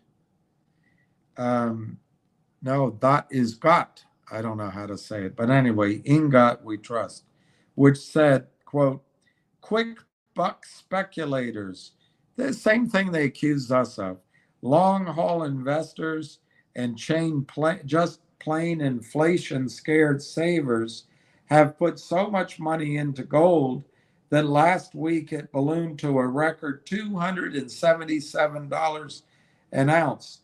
Predictions that gold could hit $300 an ounce by midsummer are becoming self-fulfilling," unquote. People started lining up in front of coin shops, and the phones were ringing off the hook at the commodity exchanges. America had gold fever. It doesn't right now. But as gold moved past the $300 mark, mainstream professionals and media started to warn that the top was near, that investors could suffer huge losses if they continued to buy gold. That hasn't happened yet. But the mainstream was wrong. The gold fever was now turning into a 20th century gold rush. That hasn't happened yet. Just look at what Time magazine had to say. Stampede for Precious Metals, January 1980. That's when Ronald Reagan was inaugurated. Quote, "It was one of the most dazzling run-ups in history, and it underscored the enduring psychological lure of the yellow metal as the most consistently sought after possession in times of strife and uncertainty.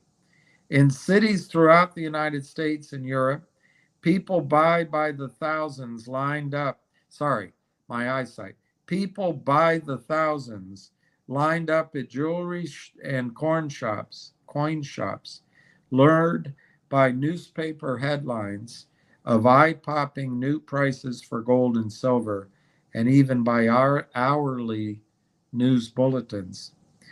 The author, Michael Maloney, I remember watching the news broadcasts at this time and seeing helicopter shots of lines of people waiting to get into local coin dealers. This dealer, the one he remembers, was located in the center of the block on a major city street, and the line of people went out the front door, down the block, around the corner, and up the side of the street. The lines were being compared to those for Star Wars and Apocalypse Now, both movies that came out then. I did not buy gold back then. I was 24 years old and wrapped up in the business I had just started, but my father did, and so did the fathers of all my friends. They were part of the masses of unsophisticated investors that were buying with the herd. And I'm trying to get you not to do that when it happens. Come in now before that happens. And the herd always buys at the wrong time. From January 75 through 78, there were plenty of opportunities to buy gold between $100 and $200, but very few people did. It wasn't until gold broke $400 that the public caught on. So there's plenty of time to be early, but when things start to run, you're just part of the herd. And I might stop there. No, it's only 2 more pages.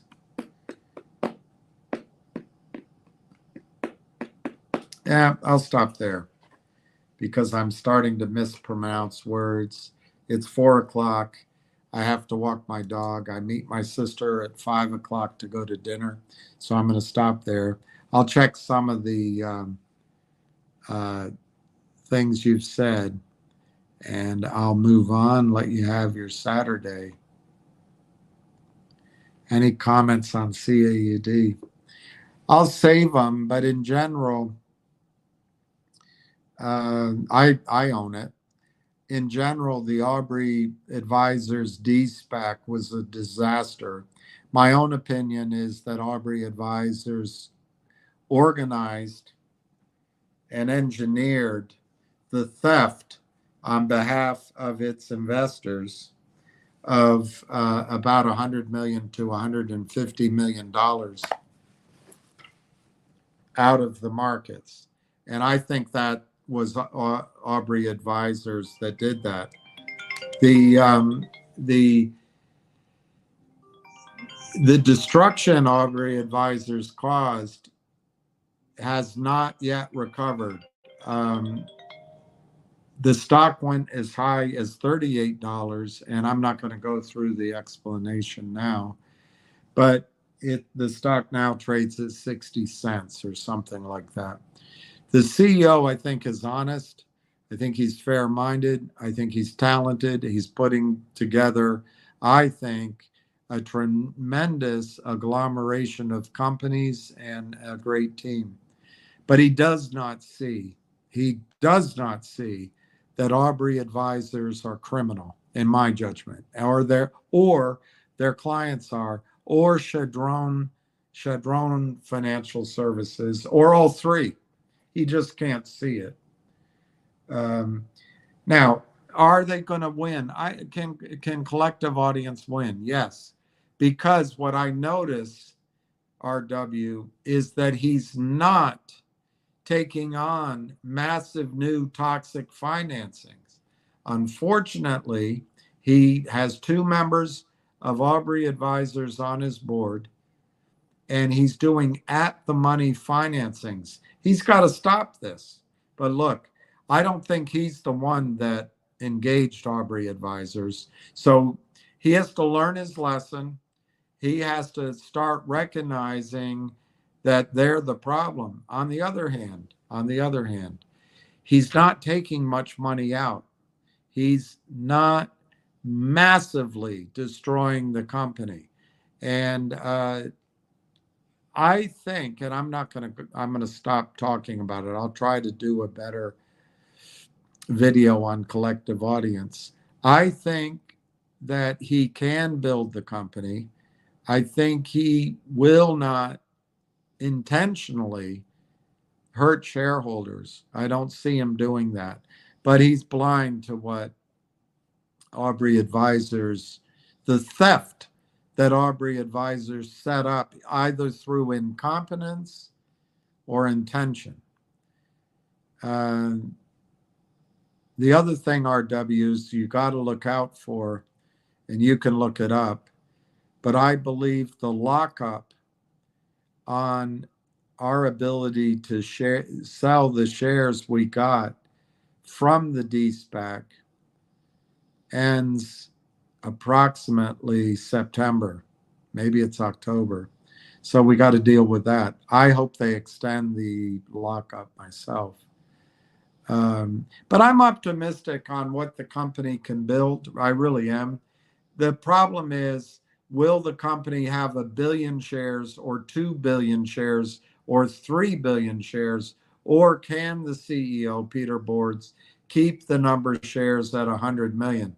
I told him and a bunch of skeptical people that they'll get it to 1 billion shares. The criminals will.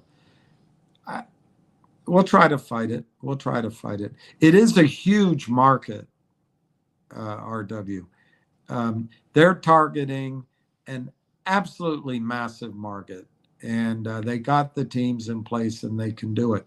Peter Boards has to recognize he has to fire Aubrey Advisors. He has to fire both of the members on the board, and he has to get rid of Chandron. He probably has to fire his own attorneys, and he has to say, hey, it's not you, it's me.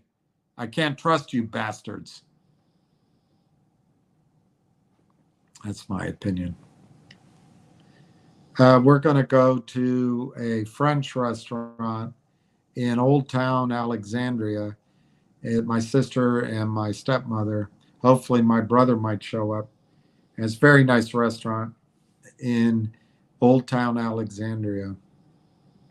And I'll probably order. I have a problem with eating out. I do not like garlic, and I really don't like onions. So my choice, and I don't like that stupid thing that everyone loves that comes from, it's almost like a mushroom, and it's an oil. It's a fungus oil. It's, oh God, I can't think of the name of it. But anyway, everyone loves it. Pigs dig it up, and it's high priced. But anyway, I'll find something that is great at a French restaurant that doesn't have onions, garlic, or this fungus. I can't remember the name of it, but it'll be good. Malfeasance. Yeah, it could be malfeasance. All right. I'm going to leave it at that. It's 4:00. Thank you to Busy. Thank you to Not Legal Advice. Thank you to that guy, Steve T. Thank you to Ordinary Angler. Thank you to the other gentleman. Sorry, my brain's not working. On MMTLP. I'm sorry to keep saying this. You should not own MMTLP. You should own NextBridge. But tune in to Junk Savvy's next call, and I'm sure she'll talk about this. That's a major breakthrough. A major breakthrough. And I think Schwab might be the first one that goes to the table and makes a settlement. They do not want discovery. They do not want escargot. Truffles. I hate truffle oil. I hate truffle oil. What's the joke about watching the escargot go? That's in Trading Places. Remember, Louis is standing out in the rain while Billy Ray Valentine is at the table, and the the guy is telling a joke about escargot. All right, I'm gonna sign off. Hello? No, I just signed off. Why?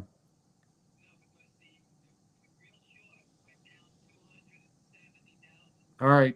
I didn't hit the end stream. I just said goodbye. So if you want to tell everybody, all right, hang on. Hang on. I don't know how many people are left, but there you go. So they know. There you go. Go ahead, say it. So the real short, which I just checked while we were driving, was 1,690,000. Now it's 1,420,000. So it went down by 270,000. That means they were buying 270,000. The funny thing is, I've never seen them buy a share. All the trades have been washed. So the naked short is crossing it to the real short.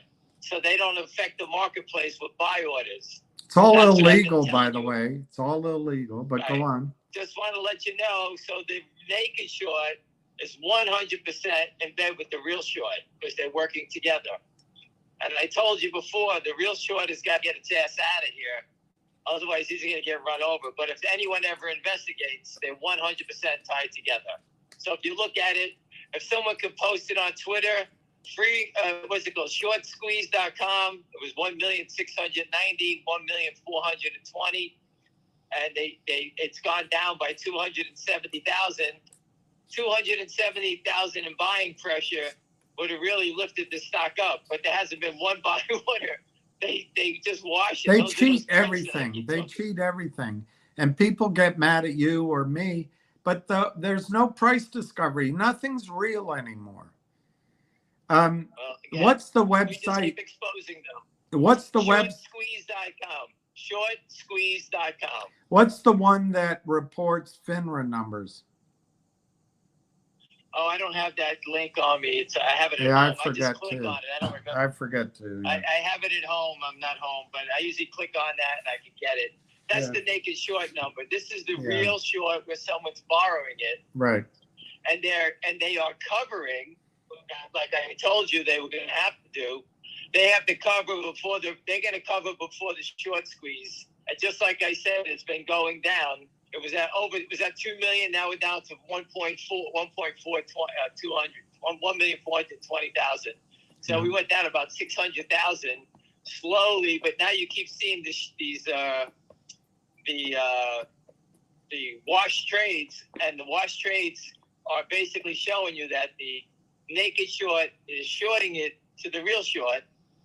The real short then is getting flat, and the naked short just grows. So they're going to stick the naked short with more shorts. That's what they're doing. They're dumping And they'll all the walk away garbage from on it. them. They'll walk away That from is it. correct. So it's okay. But I wanted to make sure if someone could put that up on Twitter, I'm not at home, and I appreciate it. All right, All right. William?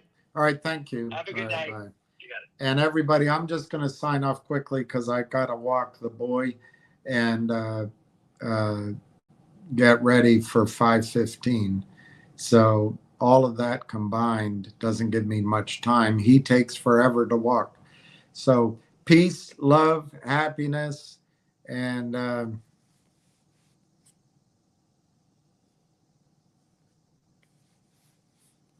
what's that song about the double Dutch bus? I can't remember the lyrics. Trying to think of some lyrics that end on I can't think of any. So we'll catch you down the highway, and not tomorrow, Monday will be the soonest. I may not be able to do it until late on Monday. So cheers, everyone. Good night or good afternoon.